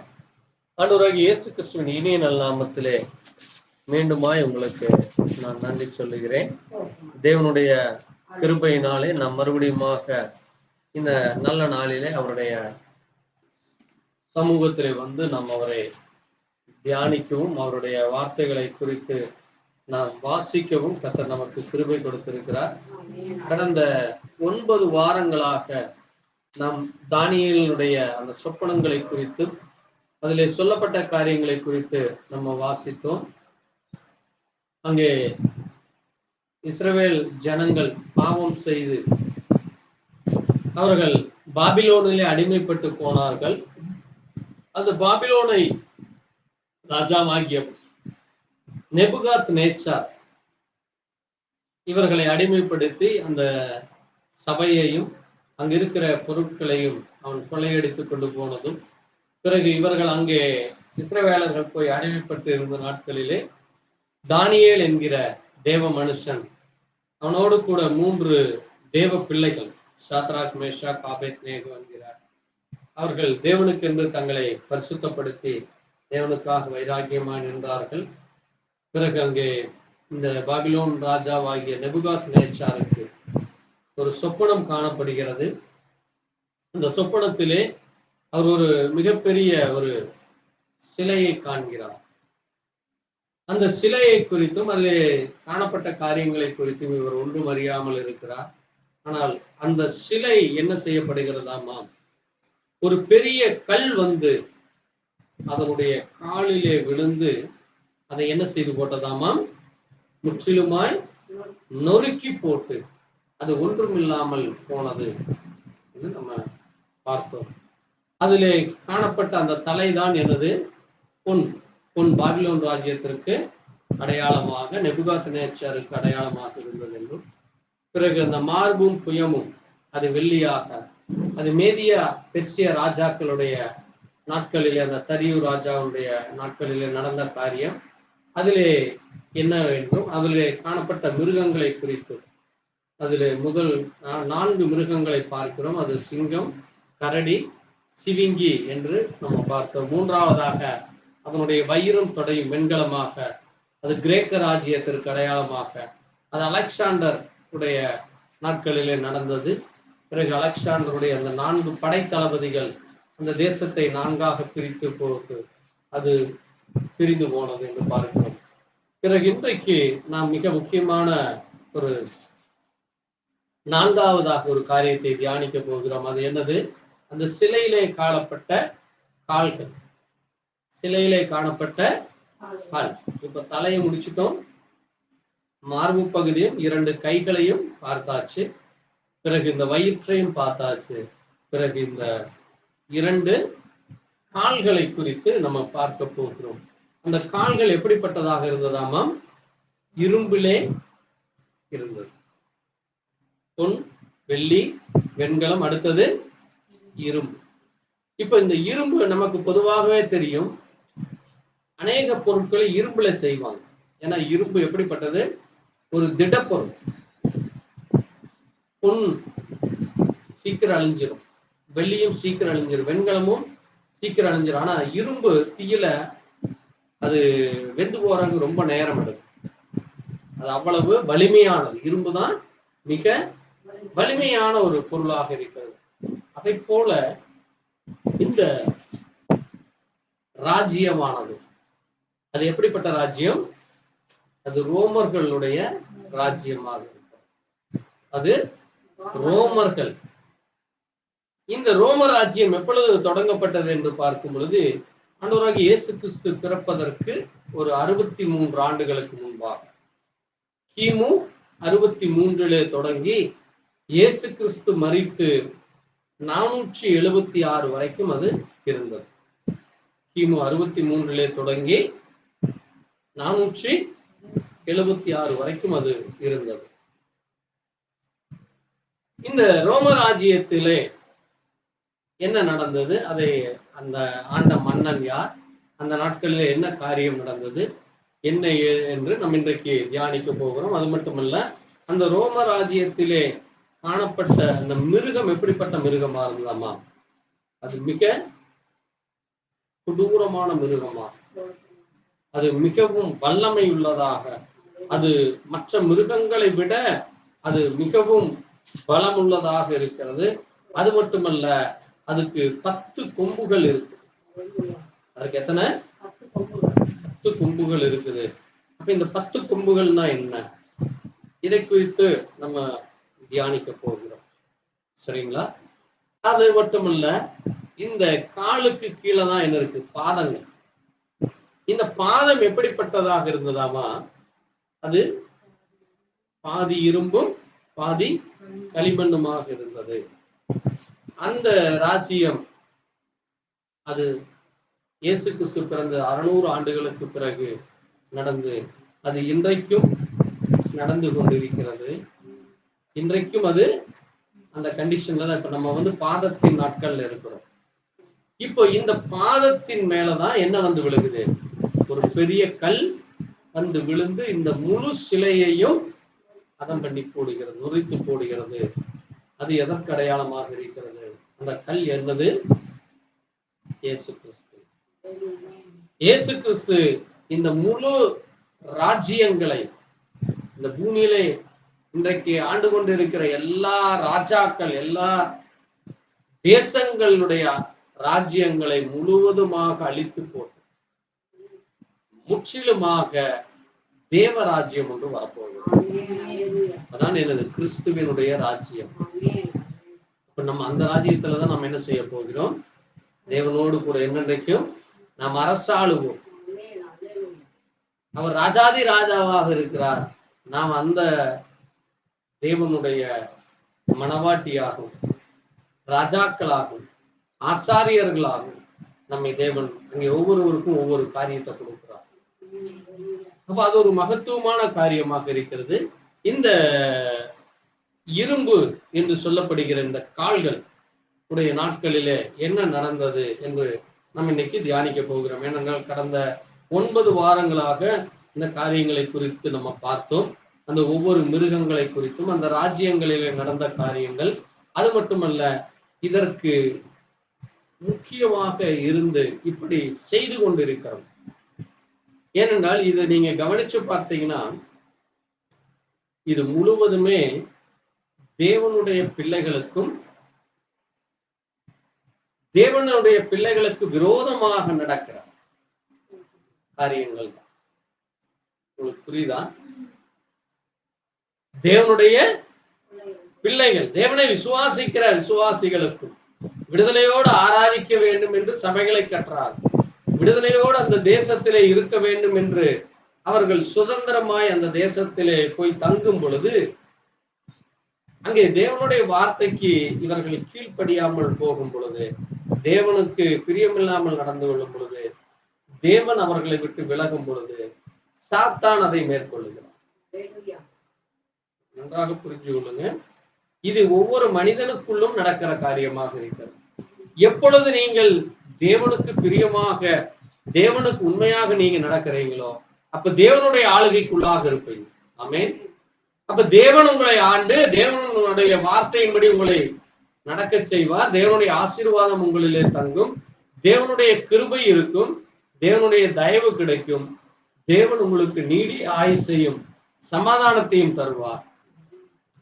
நாம் தேவனை மறந்து மனுஷனை போல, இந்த உலக மனுஷனை போல உலகத்திற்கு பின்னாக உலக இச்சைகளிலே, உலக காரியங்களில் ஈடுபடும் பொழுது, தேவனுக்கு பிரியமில்லாமல் காரியங்களை செய்யும் பொழுது, அது அந்த உலக இச்சையிலே நாம் அடிமைப்பட்டு போகிறோம்.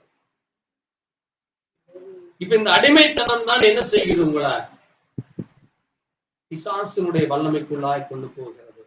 அது எப்படி உங்களை அடிமைத்தனப்படுத்துகிறது என்றால், அரசியல் ரீதியாக, ஒன்று பொலிட்டிக்கல், ஒன்று அரசியல் ரீதியாகவும், இரண்டாவது என்னது, இரண்டாவது என்ன ரீதின்னு சொன்ன, அரசியல் ரீதியாக, இரண்டாவது ரிலீஜியஸ், இரண்டாவது ரிலீஜியஸ், மூன்றாவது என்னது, டெமனிக் பவர், பிசாசினுடைய வல்லமை. இந்த மூன்று வல்லமைகள், இந்த மூன்றுக்குள்ளும் பிசாசு இருக்கிறான்.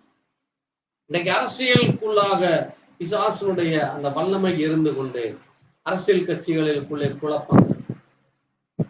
நீ பெரியவனா, நான் பெரியவனா, நீ சரியா, நான் சரியா, நீ எத்தனை திருடுற, நான் எத்தனை திருடுற, இப்படியாக அரசியலுக்குள்ளாக தன்னுடைய அதிகாரத்தை, தன்னுடைய வல்லமையை, தன்னுடைய கரத்தை பயன்படுத்தி அவன் என்ன செய்கிறான், அங்கே மனுஷர்களை அவனுடைய ஆளுகைக்குள்ளாக கொண்டு போகிறான். தேவன் அங்கே ஆளாதபடி அரசியல்வாதிகள் நம்மை ஆண்டு கொண்டிருக்கிறாங்க. இன்னைக்கு அதான் நம்முடைய தேசத்துல நடந்து கொண்டிருக்கு. இன்றைக்கு நம்ம தேசம் மட்டுமல்ல, முழு உலகத்திலேயும் அரசியல் வல்லமை இருக்கிறது. இரண்டாவது மத வல்லமை. இன்றைக்கு இந்த மதம் அந்த மதம் என்று சொல்லி தங்களுக்குள்ளாக மதங்களை பிரித்து கொண்டு, நம்ம எல்லாருமே தேவனுடைய பிள்ளைகள், நம்ம எல்லாருக்கும் ஜாதி மதமே கிடையாது. ஆனால் பிசாசு தந்திரமா நீ இந்த மதம், நீ இந்த ஜாதி, நீ இந்த ஆள் அந்த ஆள் என்று சொல்லி பிரித்து போட்டு முழு உலகத்தையும் தாறுமாறாக்கி போட்டு விட்டார். அதனாலதான் இந்த உலகம் எப்படி எதனுடைய பிடியில இருக்கிறது, இன்னைக்கு பிசாசனுடைய பிடியில இருந்து மதம் என்றும் ஜாதி என்றும் அரசியல் என்று சொல்லி அந்த பிடியில் இருக்கிறது.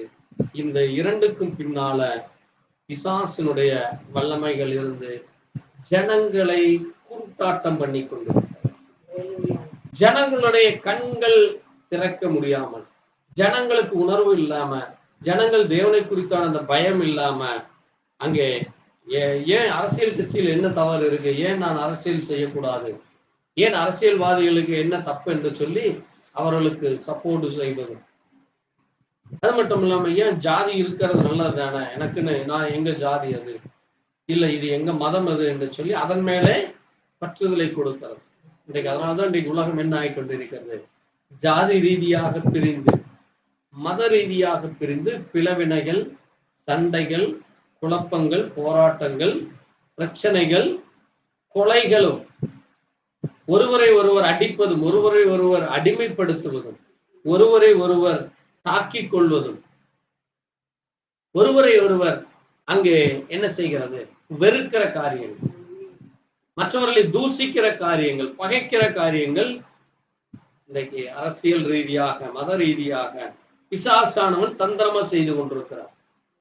அப்ப இந்த காரியங்களை தேவனுடைய பிள்ளைகள் நம்ம என்ன செய்ய வேண்டும், அறிந்து கொள்ள வேண்டும். அதனாலதான் தேவனுடைய பிள்ளைகளுக்கு நீங்க எந்த ஒரு அரசியல் கட்சியிலும் இருக்கக்கூடாது. இல்ல நான் இந்த கட்சிக்கு தான் ஓட்டு போடுவேன், நான் இந்த கட்சியில தான் வேலை செய்வேன் என்று சொல்லி சொன்னீர்களானால் நீங்க தேவனுடைய பிள்ளை அல்ல. உங்களை யார் ஆண்டு கொண்டிருக்கிறது, நீங்க அவனுக்கு இடம் கொடுத்துட்டீங்க. அதே போல நான் இந்த மதம், நான் இந்த ஜாதி என்று சொல்லும் பொழுது நீங்கள் அது அந்த கட்டுக்குள் இருக்கிறீங்க. நீங்க அனைவரும் தேவனுடைய பிள்ளைகள், கிறிஸ்துவை உடையவன். நம்ம கிறிஸ்துவை உடையவர்களாக இருக்க வேண்டுமே தவிர நான்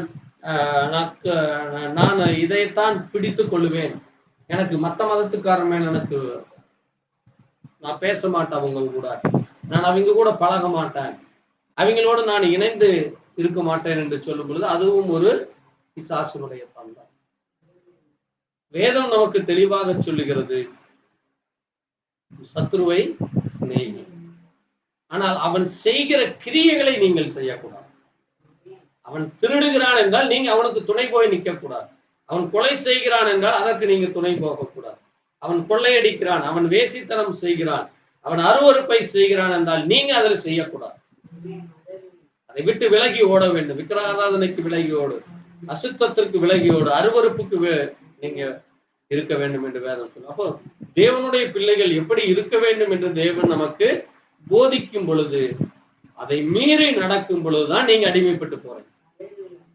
இன்னைக்கு அதுதான் நடந்துட்டு இருக்கு. என்ன சொன்னாலும் நம்ம இந்த காதல வாங்கி இந்த காதல் விட்டுட்டு மறுபடியும் அதே காரியத்தை செய்கிறோம். இப்ப பாருங்க, பிசாசு தந்திரமா இதை செய்கிறார். அவன் என்ன செய்தான் பாருங்க, இங்க ரோமராஜ்யத்திலே வரும் பொழுது அவன் செய்த மிக முக்கியமான ஒரு காரியத்தை நம்ம பார்க்கிறோம். பாருங்க, இந்த அலெக்சாண்டர் மரித்த பின்னே அந்த 4 ராஜ்யங்களாக அது உடைக்கப்பட்டு அது என்ன செய்யப்பட்டது, அந்த 4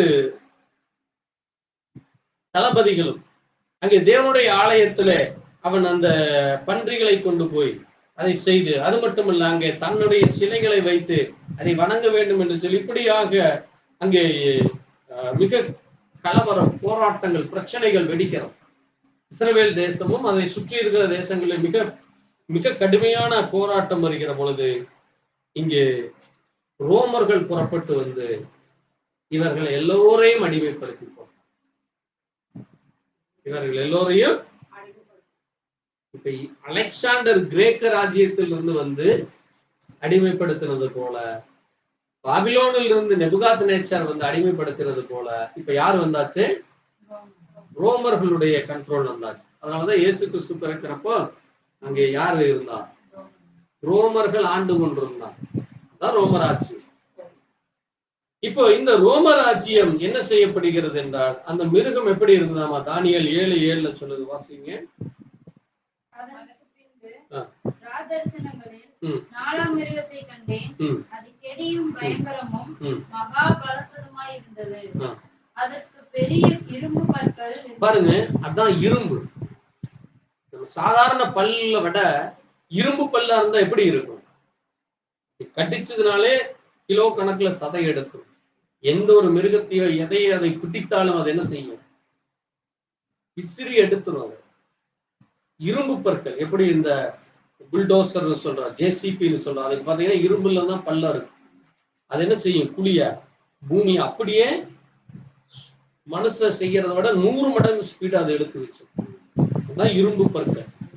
அப்போ அந்த மிருகத்திற்கு எப்படி இருந்ததாமா, இரும்பு பற்கள். அப்ப என்னது, இரும்பு போலீஸ் சொல்றாங்கல்ல, போலீஸ்காரங்களா, அவங்க இரும்பு கரம் கொண்டு நாங்க அடக்குவோம். அரசாங்கம் சொல்லும், ஒரு சில நேரத்துல பிரச்சனைகள் ஆகுது, மதக்கலவரம், ஜாதி கலவரம், அல்லது அந்த இடத்துல போராட்டங்கள் பண்றாங்க, பிரச்சனைகள் பண்றாங்கன்னா கவர்மெண்ட் சொல்லும், நாங்க என்ன செய்வோம், எங்களுடைய இரும்பு கரத்தை கொண்டு அடக்குவோம் அப்படின்னு.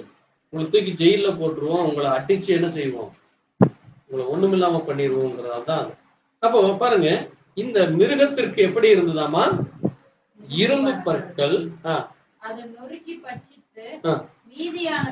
பாருங்க பாருங்க, அது என்ன செய்யுது, தன்னுடைய கால்கள்ல போட்டு ஒரே ஒரு மிதி. நீங்க பாத்தீங்கன்னா பெரிய பெரிய திருடன்களை, கொலைகாரங்கள் எல்லாம் போலீஸ் என்ன செய்யும், போட்டு கால்ல நல்லா குத்துவாங்க, எட்டி எட்டி உதைப்பாங்க. மூஞ்சி, கையை, கால் எல்லாம் உதைக்கிறத பார்த்தாலே நமக்கே என்னவா இருக்கு, என்னடா இப்படி மிருகத்தனமா மனுஷன் அடித்து உதைக்கிறாங்களே. அந்த செய்கைகள் அது வேதம் ஒரு அடையாளத்துக்கு சொல்லுது. நம்ம கண்ணுல வந்து இந்த டிபார்ட்மெண்ட்டை மட்டும் நம்ம பார்க்கறது இல்ல, ஜனங்களை இங்கே அந்த ஆளுகிற அரசாங்கம் எப்படி கொடுமைப்படுத்துகிறதுன்னு பார்க்கணும். பாருங்க, அது மட்டும் இல்ல, அதுக்கு என்ன இருந்ததாமா, பாருங்க, அதற்கு முன்னிருந்த இந்த மற்ற 3 மிருகங்களை விட இதனுடைய உருவமே வேற மாதிரி இருக்கும், மிக கொடுமையானது. அதனாலதான் அது இன்றைக்கும் இருந்து கொண்டு இருக்கிறது. அது எப்படி இருக்குன்னு நம்ம இன்னைக்கு தியானிக்க போகிறோம். அது இன்றைக்கு உங்களை, நம்மை ஒவ்வொருவரையும் அது என்ன செய்து கொண்டு இருக்கிறது. நீங்க அந்த முத்திரைக்குள்ளாக நீங்க இருக்கிறீங்களா, அந்த அடையாளத்துக்குள்ளாக இருக்கிறீங்களா, அல்லது அதிலிருந்து தப்பி தேவனுக்கு உண்மையா இருக்கிறீங்களா என்று வேதத்தின் மூலமா நம்ம பார்க்கணும். சரி, பாருங்க, அடுத்தது வாசிப்போம். பாருங்க, அதற்கு 10 கொம்புகள் இருக்கு. எத்தனை கொம்புகள், ஒரு மிருகத்துக்கு 10 கொம்பு இருக்கிறத யாராவது பார்த்திருக்கிறோமா, இல்ல. ஒரு கொம்பு இருக்கு, அதிகபட்சம் 2 கொம்பு இருக்கு. ஆனா இந்த மிருகத்துக்கு 10 கொம்பு. அப்ப இது என்னது, இது எல்லாமே ஒரு அடையாளம். அங்க சிவிங்கிய பார்த்தோம், அதனுடைய முதுகுல 4 ரெக்கைகள் இருக்கு. அப்ப அது 4 தேசமா இருக்கிறது போல இந்த 10 கொம்புகளும் இருக்கு. அது மட்டும் இல்ல, இந்த 10 கொம்புகளுக்குள்ள இன்னும் காரியம் இருக்கு. வாசிப்போம். அந்த கொம்புகளை ஆ. நான் கவனித்திருப்பேன். பாருங்க, அந்த கொம்புகளை நான் பார்க்கிறப்போ இதோ அவைகளுக்கு இடையிலே அந்த கொம்புகளுக்கு இடையில வேறொரு சின்ன கொம்பு ஒரு எழும்பியது. சின்ன கொம்பு ஒண்ணு வருதாம். அப்புறம் அதற்கு முன்பாக அதுக்கு முன்னால முந்தின கொம்புகளில் 3 பிடுங்கப்பட்டது. பாருங்க, அந்த 10 கொம்புல 3 புடுங்கி போட்டாங்க. இப்ப அங்க எத்தனை தான் இருக்கு? 7 கொம்பு தான் இருக்கு. ஆனா இதுக்கு இடையில ஒரு சின்ன கொம்பு ஒண்ணு முளைக்குது. இதோ அந்த கொம்பிலே மனுஷ கண்களுக்கு ஒப்பான கண்களும், பாருங்க, பெருமையான கொம்பு மட்டும் இல்ல, இந்த 10 கொம்புகளுக்கும் என்ன இருக்குதாமா? மனுஷனை போல கண்ணு இருக்கு. மனுஷனை போல கண்ணு இருக்கு. அது மட்டும் இல்ல, அந்த கண்ணு என்ன பண்ணுதாமா? பெருமையானவைகளை பேசும் பாருங்க, வாயும் இருந்தது. பெருமை பேசுகிற வாயும் இருக்கு. அப்ப அதுக்கு கண்ணும் இருக்கு, வாயும் இருக்கு இந்த கொம்புகளுக்கு. அது என்னவென்று நம்ம தியானிக்க போகிறோம். வாசிப்போம். நான் பார்த்து கொண்டிருக்கையில் சிங்காசனங்கள் வைக்கப்பட்டது. நீண்ட ஆயுசுள்ளவர் வீற்றிருந்தார். பாருங்க, இந்த நீண்ட ஆயுசுள்ளவர் யாருன்னு நமக்கு தெரியும். அது யாரை குறிக்கிறது? ஆண்டவராகிய இயேசு கிறிஸ்துவை குறிக்கிறது. அவர்தான் எப்படிப்பட்டவரு? நீண்ட ஆயுசுன்னு என்னது? மரணம் இல்லாதவர். யார் அவரு? தேவன் ஒருவர் தான் மரணம் இல்லாதவர். அப்ப அவர் கண்ட காட்சிகள் அதான். சரி, அந்த காரியம் என்னன்னு நம்ம வரும் நாட்கள்ல தியானிக்கலாம். இப்போ இந்த 4ஆம் ராஜ்யமாகிய இந்த ரோம ராஜ்யம், இந்த ரோம ராஜ்யம் என்னவாக இருக்கிறது? 2 கால்கள். 2 கால்கள். அந்த 2 கால்களுக்கு அது தியானிக்கிறதுக்கு முன்னாடி இப்ப ஒரு முக்கியமான ஒரு காரியத்திற்குள்ள இந்த முதல்ல நான் சொன்ன இயேசு கிறிஸ்து பிறப்பதற்கு முன்பாக தொடங்கின 63 முதல் 476 வரை என்ன நடந்ததுன்னு நம்ம இப்ப முதல்ல பார்த்து, பிறகு அந்த அந்த கால்களுக்கு கீழே போகிற பாதங்களை குறிச்சும் நம்ம பார்க்க போறோம். ஏன்னா காலும் பாதமும் 2 முக்கியமான காரியமாக இருக்கிறது. அதை குறித்து நம்ம தியானிக்க போகிறோம். சரி, இப்போ பாருங்க, இந்த ரோம ராஜ்யமானது அது 63 தொடங்கி 476 வரை வருகிறது. இந்த ரோம ராஜ்யம் எதற்கு பிறகு வந்தது? கிரேக்க ராஜ்யத்திற்கு பிறகு வருகிறதாக இருக்கிற ஒரு காரியமாக இருக்கிறது. இந்த ரோம ராஜ்யத்துல பாருங்க, இங்க நீங்க பார்த்தீங்கன்னா அங்க இயேசு கிறிஸ்துனுடைய நாட்களிலே யாரெல்லாம் இருந்தாங்க? யார் இருந்தா? அந்த ஏரோது மன்னன். பிறகு யார் இருந்தா? பிலாத்து இருந்தார். இப்படி நிறைய சின்ன சின்ன கண்ட்ரோலர்கள் எல்லாம் இருக்கிறாங்க. பாருங்க, இதே போல இங்க நீங்க முக்கியமா பாக்குறது இன்னொரு நீரோ மன்னனும் அங்க வருகிறார். சரி, நீரோ மன்னன் போகிறதுக்கு முன்பால இந்த இயேசு கிறிஸ்துனுடைய நாட்கள்ல இருந்த ஒரு முக்கியமான நம்ம காரியங்களை பார்க்கலாம். பாருங்க, இந்த இயேசு கிறிஸ்துனுடைய நாட்கள்ல தான் நமக்கு தெரியும் வேதத்துல மிக முக்கியமான காரியங்கள் எல்லாம் நடக்கிறது. என்ன காரியம் நடக்குது? முதல் காரியம், ரோமர்கள் வந்த பிறகுதான் என்ன நடக்குது? ரோமர் தங்களுக்கு என்று ஒரு கேலண்டரை உருவாக்குறாங்க. இப்ப நம்ம வச்சிருக்கிறது என்ன கேலண்டரு? ரோமர்களுடைய கேலண்டர் தான் நம்ம உபயோகப்படுத்திட்டு இருக்கோம். நம்ம உபயோகப்படுத்திட்டு இருக்கிறது என்னது?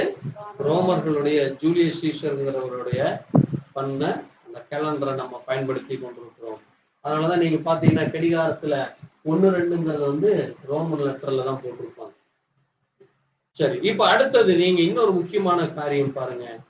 அவர்களுடைய நாட்கள்ல தான் லூக்கா 2ஆம் அதிகாரத்துல நம்ம பாக்குறப்போ மக்கள் தொகை கணக்கெடுக்கிறாங்க. அது இன்னைக்கும் எடுத்துட்டு இருக்கிறாங்க. மக்கள் தொகை கணக்கெடுக்கிற காரியம்.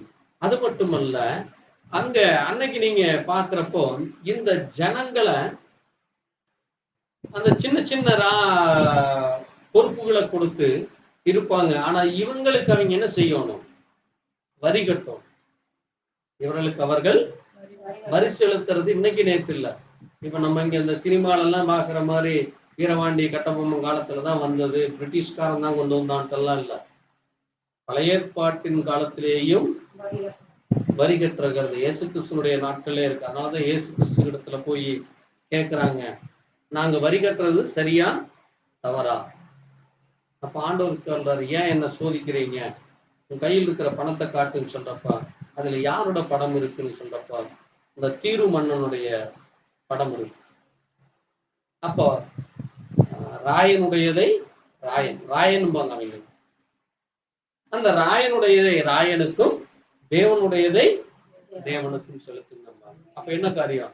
நீ வரி கட்டணும்னா நீ அதை வரி கட்ட. உனக்கு ராயன் தான் உனக்கு ₹1 கொடுக்குறான், தேவன் கொடுக்கறது இல்ல. தேவன் முழுசும் தான் உனக்கு கொடுத்துருக்காரு. தேவன் உனக்கு 1 கூடு 2 கூடுன்னு எல்லாம் இல்ல. மனுஷங்க தான் என்ன செய்யறாங்க, இன்னைக்கு பிரிக்கிறாங்க. வேலைக்கு தகுந்த கூலி கொடுக்கறது. தேவன் எல்லாத்தையும் கொடுத்துருக்காரு. அப்ப பாருங்க, இங்க இந்த வரி செலுத்துறது இன்னும் அநேக காரியங்களை நம்ம அங்க பார்க்கிறோம். இயேசு கிறிஸ்துவனுடைய நாட்களிலேயும் இது மட்டுமல்ல, அங்க ஒவ்வொரு அரசாண்ட அந்த ராஜாக்களுடைய நாட்களிலேயும் இந்த காரியங்கள் இருக்கிறது. இது இன்றைக்கும் இருந்து கொண்டுதான் இருக்கு. அப்ப இந்தியாவில மட்டும்தான் வரி கட்டுறாங்களா? மற்ற வெளிநாட்டுல எல்லாம் வரி கட்டுறது இல்லையானா? முழு உலகத்திலேயும் வரி பணத்தை வச்சுதான் இன்னைக்கு என்ன நடக்குது? உலகமே இயங்கி கொண்டிருக்கிறது. நீங்க ₹1 ஒரு பணத்தை வாங்குனீங்கன்னா அதற்கு வரிகளாக நீங்க இவ்வளவு காசுன்னு செலுத்திட்டு இருக்கிறீங்க. ஒரு பொருளை வாங்குவதன் மூலமாக, விற்பதன் மூலமாக அரசாங்கத்துக்கு வரி போயிருக்கு. சரி, இது ஒரு காரியம், அது நமக்கு நன்னாக தெரியும். இங்க இன்னொரு முக்கியமான காரியம் நம்ம பார்க்கிறோம். இந்த ரோமர் காலத்துலதான் இயேசு கிறிஸ்துவை சிலுவையில அறையும்படியாக இயேசு கிறிஸ்துவை, ஏனென்றால் அங்க இவங்களுக்கு பயம் வந்துருச்சு. ரோமர்களுக்கு வேதத்தை குறித்து தெரியாது. ரோமர்கள் யாரு? புறஜாதிகள். ஆனா இஸ்ரவேலருக்குள்ள வந்த பிறகு அந்த ஏரோது கிட்ட போய் சொல்றாங்க, வாசிங்க நீங்க வேதத்துல, ஏரோது கிட்ட போய் சொல்றாங்க, என்ன சொல்றாங்க? ஒரு ராஜா பிறக்க போறாருன்னு எங்க பைபிள்ல இருக்கு. அந்த ராஜா வந்தாருன்னா என்ன வழி போடுவாரு? வாசிங்க 2ஆம் அதிகாரத்துல, 2ஆம் அதிகாரம் 1-2 வாசிங்க. 1, 2, 3. ஏரோது ராஜாவின் நாட்களிலே யூதேயாவில் உள்ள பெத்லகேமிலே இயேசு பிறந்த பொழுது கிழக்கிலிருந்து சாஸ்திரிகள் எருசலேமுக்கு வந்து, யூதருக்கு ராஜாவாக பிறந்திருக்கிறவர் எங்கே? கிழக்கிலே அவருடைய நட்சத்திரத்தை கண்டு அவரை பணிந்து கொள்ள வந்தோம் என்றார்கள். ஏரோது ராஜா அதை கேட்டபொழுது அவனும் அவனோட கூட எருசலேம் நகரத்தார் அனைவரும் கலங்கினார்கள்.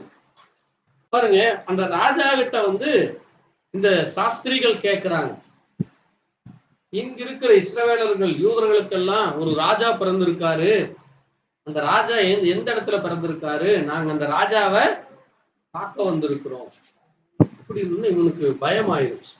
அதை கேட்ட எல்லோரும் என்ன ஆயிடுச்சு? கலங்கி போனாங்க. அதே நான் ஒரு ராஜா இங்க இருக்கிறேன், என்னைய கொண்டு போட்டு அல்லது என்னுடைய அந்த அதிகாரத்துல வேறொரு ராஜா வந்து வரப்போகிறாரா? அப்ப என்ன வரும்? கண்டிப்பா அதான் மனுஷனுடைய கோபம், எரிச்சல், கொலை செய்கிற காரியங்கள். அதனாலதான் அவன் என்ன செய்யறான் பாருங்க, அங்க போய் அங்க அவன் என்ன செய்கிறான் பாருங்க. வாசிங்க 13ஆம் வசனத்துல. அவர்கள் போன பின்பு கர்த்தருடைய தூதன் சொப்பனத்திலே யோசேப்புக்கு காணப்பட்டு, ஏரோது பிள்ளையை கொலை செய்ய தேடுவான். பாருங்க, ஏரோது இப்ப என்ன செய்கிறானாமா? பிள்ளையை கொலை செய்ய தேடுகிறான். அதனால நீ எழுந்து என்ன செய்ய, பிள்ளையும் அதனுடைய தாயையும் கூட்டி எகிப்துக்கு போன்னு சொல்லிடுறான். எப்படி மோசே அங்கே இஸ்ரவேல் ஜனங்கள் எகிப்தில் அடிமைப்பட்ட பொழுது மோசே தான் தேவனுக்கு முன்குறிக்கப்பட்ட மகன். அங்கே மோசே தான் இவர்களை அடிமைத்தனத்திலிருந்து வெளியில் நடத்திட்டு போறாருன்னு அந்த பார்வோனுக்கு எப்படியோ ஒரு உணர்வு வருது. அதனாலதான் என்ன செய்யறான், அன்றைக்கு பிறந்த எல்லா குழந்தைகளையும், மோசேயோடு கூட அந்த நாட்கள்ல பிறந்த குழந்தைகளை எல்லாம் என்ன செய்யறான்,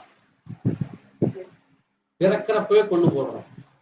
ஆண் பிள்ளைகளை கொன்று போட்டான். வாசிக்க முடியுமா அந்த வசனத்தை எடுத்து சீக்கிரமா? அப்பொழுது ஏரோது இல்ல,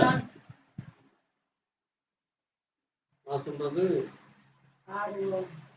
பார்வோன் கொன்று போட்டது. பார்வோன் கொன்று போட்டது. வாசிங்க. யாத்திராகமம் 2ஆம் அதிகாரம்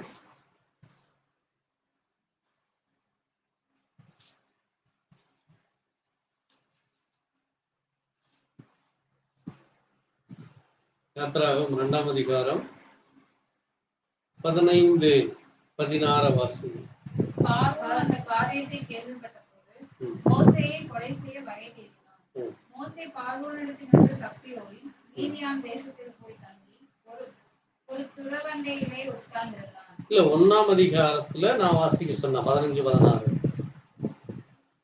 அதுவுமன்றி எகிப்தின் ராஜா, கவனமா கேளுங்க, எகிப்தின் ராஜா சிப்பிரால் பூவால் என்னும் பேருடைய எபிரேய மருத்துவச்சிகளோட பேசி, நீங்கள் எபிரேய ஸ்திரீகளுக்கும் மருத்துவம் செய்யும் போது பாருங்க, நீங்க என்ன செய்யுங்க, எபிரேய பெண்களுக்கு இந்த குழந்தை பிறக்கிறப்ப நீங்க என்ன பண்ணணுமாமா, அவர்கள் மனையின் மேல் உட்கார்ந்திருக்கையில் பார்த்து ஆண் பிள்ளையானால் கொன்று போடுங்கள். என்ன செய்யுங்க? ஆண் பிள்ளைனா யார் சொல்றது?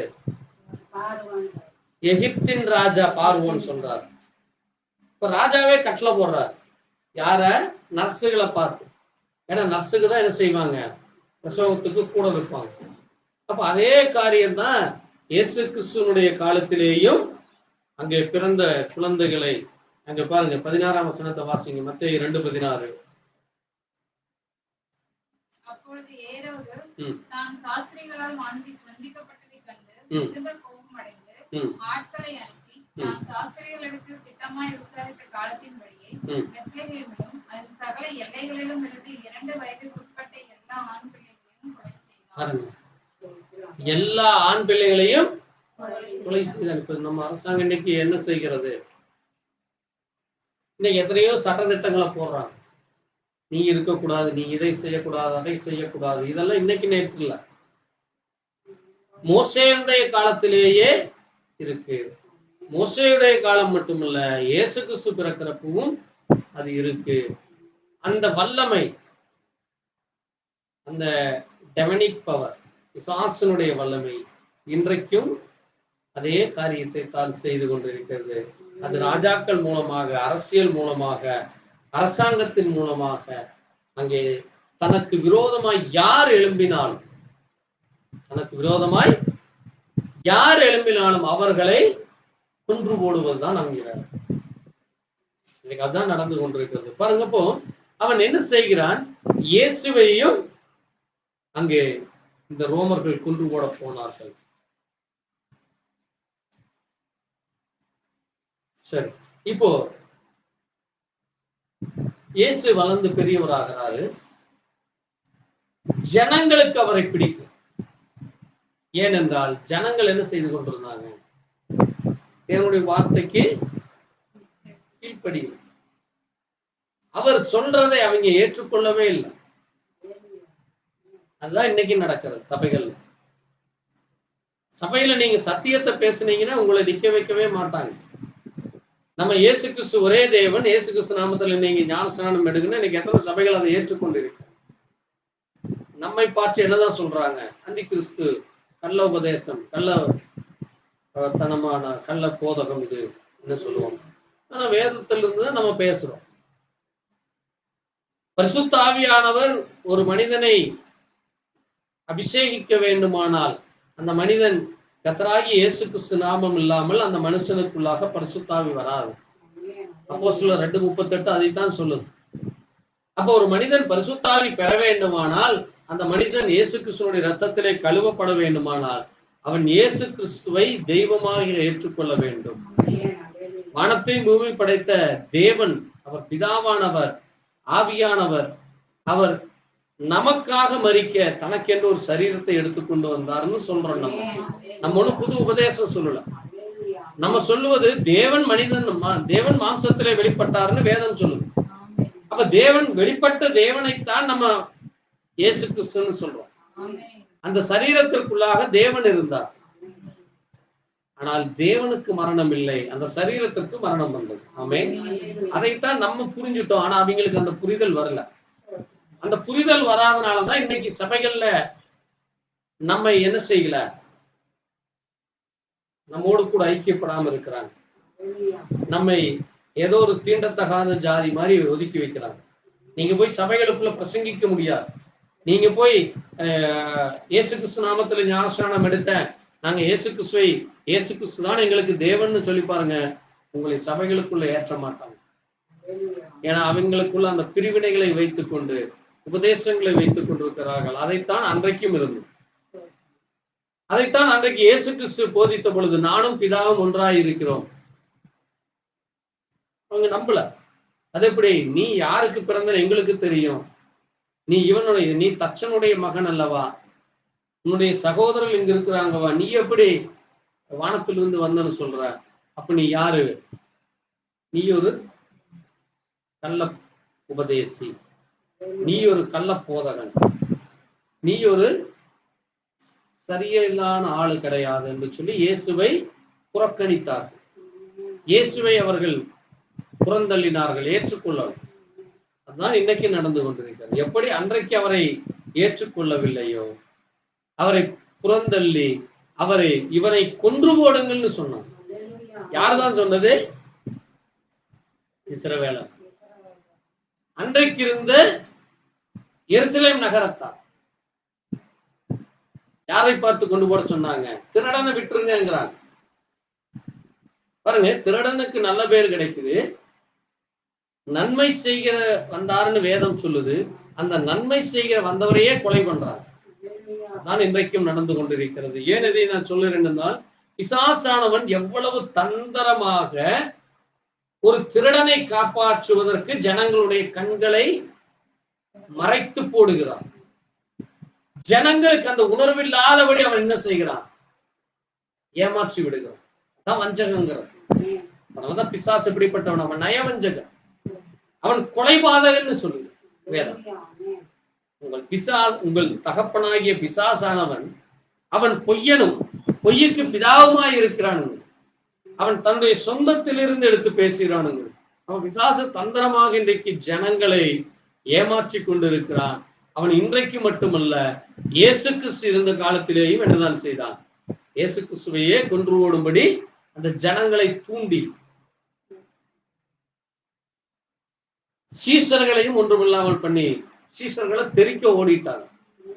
ஒருத்தர் கூட கூட நிக்கல. என்னது? பாஸ்டருக்கு பின்னாடி ஒருத்தருமே இருக்க மாட்டாங்க இன்னைக்கு. அதனாலதான் சபைகள் சுருங்கி கொண்டு வருகிறது. இயேசு கிறிஸ்துவைத்தான் சொன்னார். என்ன சொன்னார்? மனுஷகுமாரன் இந்த பூமியில வரும் பொழுது விசுவாசத்தை காண்பார். அப்ப விசுவாசமே இல்லாத அளவுக்கு பிசாசு என்ன செய்கிறார்? தாறுமாறாக்கி போடுது. அதான் அவனுடைய தந்திரம். ஏதாவது ஒரு குழப்பம், கணவன் மூலமா மனைவியோ, மனைவி மூலமாய் கணவனையோ, அல்லது பிள்ளைகள் மூலமாக பெற்றோர்களையோ, அந்த குடும்பத்திலே விசுவாசம் இல்லாதபடி, விசுவாசத்தை சீர்படுத்தாதபடி சிதைக்கிறது தான் பிசாசனுடைய வேலை. அதைத்தான் அதனாலதான் நம்ம என்ன செய்கிறது? அங்கே யோசுவா சொன்னார், நானும் என் வீட்டாருமோ என்றால் கர்த்தரையே சேவிப்போம். அப்ப நீங்க குடும்பமா சேவித்தீங்கன்னா தான் குடும்பத்தில் இருக்கிற எல்லாரும் போக முடியும். ஏனென்றால் நம்ம போக போறது எங்க? ஒரு ராஜ்யத்துக்கு போறோம். ஒரு ராஜ்யத்துக்கு போறப்ப நான் மட்டும் தனியா போய் அங்க இருக்கிற எல்லா நல்லதையும் செஞ்சுட்டு நான் மட்டும் தனியா இருந்தேன்னா எனக்கு எப்படி இருக்கு? நான் ஒரு அனாதை தான். நானும் என் மனைவி என் பிள்ளைகளுமா போகும் பொழுதுதான் எனக்கு அந்த சந்தோஷம் இருக்கு. என் பிள்ளைகளும் அதை அனுபவிக்க முடியும், பிள்ளைகளுடைய பிள்ளைகளையும் அனுபவிக்க முடியும். இன்னைக்கு அதை சொல்லும் பொழுது ஏற்றுக்கொள்ளுவர்கள் மிக கடினமாக இருக்கிறான். அதனாலதான் பிசாசு என்ன செய்கிறான்? அதை தந்திரமாக செய்கிறான். அதனாலதான் பாருங்க, அங்கே இயேசு கிறிஸ்து மரித்த பிறகு அங்கே நீரோ மன்னன் வந்து இந்த தேசத்தை என்ன செய்தான்? இந்த சபையை ஆண்டவர் சொன்னார், அந்த அவங்க வணங்கின அந்த ஆலயத்தை என்ன செய்தான்? முற்றிலுமாக அடித்து உடைத்து ஒரு கல் மேல் ஒரு கல் இராதபடி அந்த ஆலயமே சுக்குநூறாய் போய் இன்னைக்கு வரைக்கும் என்ன கிடையாது? ஆலயம் இல்லை.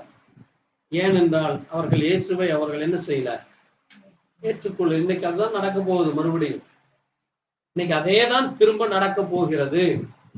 இன்னைக்கு நீங்க எவ்வளவு கோடியில சர்ச்சு கட்டினாலும் சரி, எவ்வளவு 1000 ஏக்கரா வச்சிருந்தாலும் சரி, அங்கே இயேசு இல்லை என்றால் அங்கே ஒன்றும் இல்லை. ஏனென்றால் இயேசு கிறிஸ்துவை அவர்கள் ஏற்றுக்கொள்ளல. அவர்கள் வெறுமன அங்கே நாங்கள் ஆராதிக்கிறோம். ஆண்டவர் சொன்னார் பாருங்க, நீங்கள் என்ன செய்கிறீங்க, எனக்கு வீணாய் ஆராதனை செய்கிறீர்கள். ஏன் வீணாய் ஆராதனை செய்கிறார்கள் என்றால், அவர்கள் தேவனுடைய வசனத்தின்படி அங்கே தாங்கள் ஜீவிக்கலாம். அவர்களுடைய ஜீவியம் இல்லை, அவர்களுடைய ஜீவியம் சரியா காணப்படல.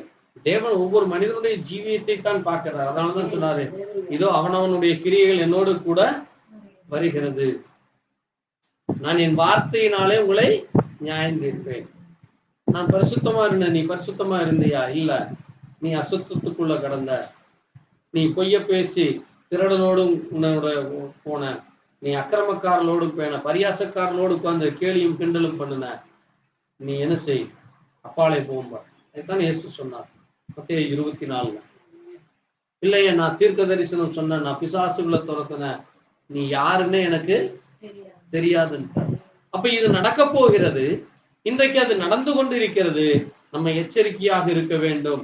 ஏனென்றால் எச்சரிக்கையாக இல்லாவிட்டால் அன்றைக்கு எப்படி அந்த எருசலேம் தேவாலயம் ஒன்றின் மேல் ஒன்று இல்லாதபடி அழிந்து போனதோ, இன்றைக்கும் அது திரும்ப நடக்கும். அதைத்தான் இங்க நம்ம தியானிக்க போகிறோம். பாருங்க, இந்த ரோமர்கள் இயேசு கிறிஸ்துவை கொன்று, அது மட்டுமல்ல, அவர்கள் என்ன செய்தார்கள், அந்த கல்லறையிலேயும் காவல் வைத்தான். இவன் யார்? இவன் ஒரு எத்தன். இவன் என்ன செஞ்சு ஓடுவான், வேணும்னு ஏதோன்னு சொல்லி இங்க மறுபடியும் அங்கே வந்து ஏதாவது குழப்பத்தை ஏற்படுத்துவாங்கன்னு சொல்லி அங்கே அந்த கல்லறைக்கும் காவல் வைக்கிறாங்க. பாருங்க, அப்ப எந்த அளவுக்கு அவர்கள் இயேசு கிறிஸ்து மேலே அந்த கோபமும் அந்த எரிச்சல் அந்த பகை இருக்கிறதுன்னு பாருங்க. அந்த காரியமானது அது மிக கொடுமையாக இருக்கிறது. அது மிக கொடுமையாக இருக்கிறது. பாருங்க, அது மட்டுமல்ல, அன்றைக்கு நடந்த அந்த 10 கொம்புகளை குறித்தும் அந்த மிருகம் என்ன செய்து போட்டது. இப்ப நம்ம பார்த்தது அந்த கடிச்சு போட்டதுன்னு சொன்னோம்னா, பற்கள்ல கடித்து காலாலை மிதித்து ஒன்றுமில்லாமல் ஆக்கியதுன்னு பார்த்தோம்ல, அது இயேசு கிறிஸ்து நாட்கள்ல நடக்கும். அதுதான் அந்த பற்கள் என்ன செஞ்சது, இயேசு கிறிஸ்துவையே அந்த இரும்பு பற்கள்ல போட்டு அது கட்டிச்சு கொதறி அன்றைக்கு இருந்த சீசர்களையும் அன்றைக்கு இருந்த எல்லாவற்றையும் அதில் அழிச்சு போட்டது. இயேசு கிறிஸ்துவையே கொன்று போட்டது அந்த இரும்பு பற்கள். அந்த அளவுக்கு அதுக்கு அதிகாரமோ பலத்தோட இருந்தது. அதுதான். அதனாலதான் நீங்க இயேசு கிறிஸ்துனுடைய சரீரம் என்னவாச்சு, முழுசும் பிக்கப்பட்டது. மனிதனால் என்ன செய்ய முடியாது, இன்னொரு மனிதன் அவ்வளவு கொடுமைப்படுத்த முடியாது. அவருடைய சரீரம் அவ்வளவு தூரம் அட்டித்து அங்க எத்தனையோ 250 எவ்வளவு ரோம சிப்பாய்கள் இருந்தாங்களாம்.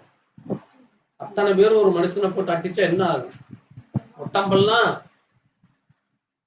ரணக்களமாய் கிடந்து பாருங்க. அதான் என்னது, போட்டு பற்கள்ல பிச்சு கொதறி முற்றிலுமாய் அழித்து போட்டது.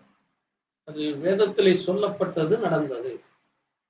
இந்த 10 பற்களும் 10 அந்த கண்கள், அந்த பெருமை பேசுகிற வாய், இன்னும் மற்ற காரியங்களை நம்ம தியானிக்க போகிறோம். அது எப்பொழுது வந்தது, என்ன நடந்தது என்றும், அது மட்டுமல்ல, இந்த நீரோ நாட்கள்ல என்ன நடந்தது, அவன் என்ன காரியம் செய்தான்,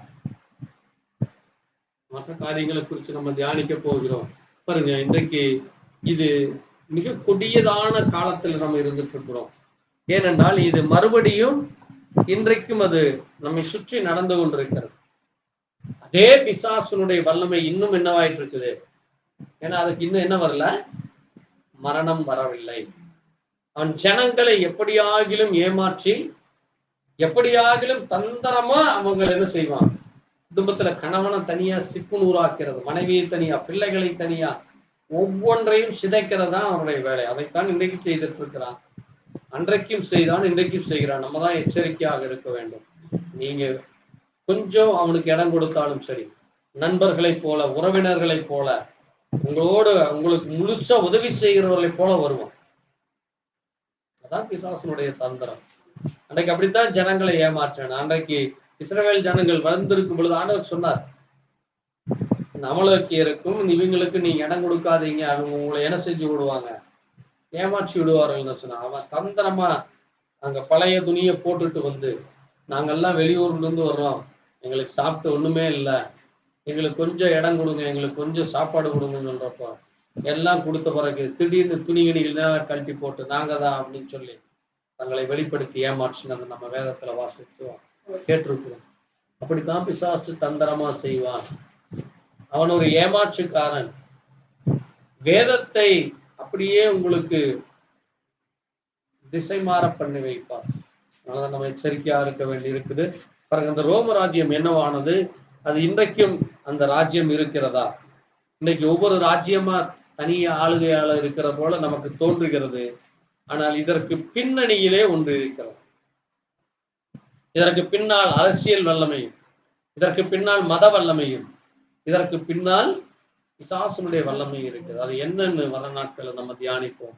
அந்த 10 கொம்புகளும், அந்த கண்களும், அந்த பெருமை பேசுகிற வாயும், அது மட்டுமில்ல ஒரு சின்ன கொம்பு ஒன்று முளைச்சு வரும். இதைகளை குறித்து நம்ம வர நாட்களை தியானிப்போம். கர்த்தர் தாமே நம்மை ஆசீர்வதிப்பாராக.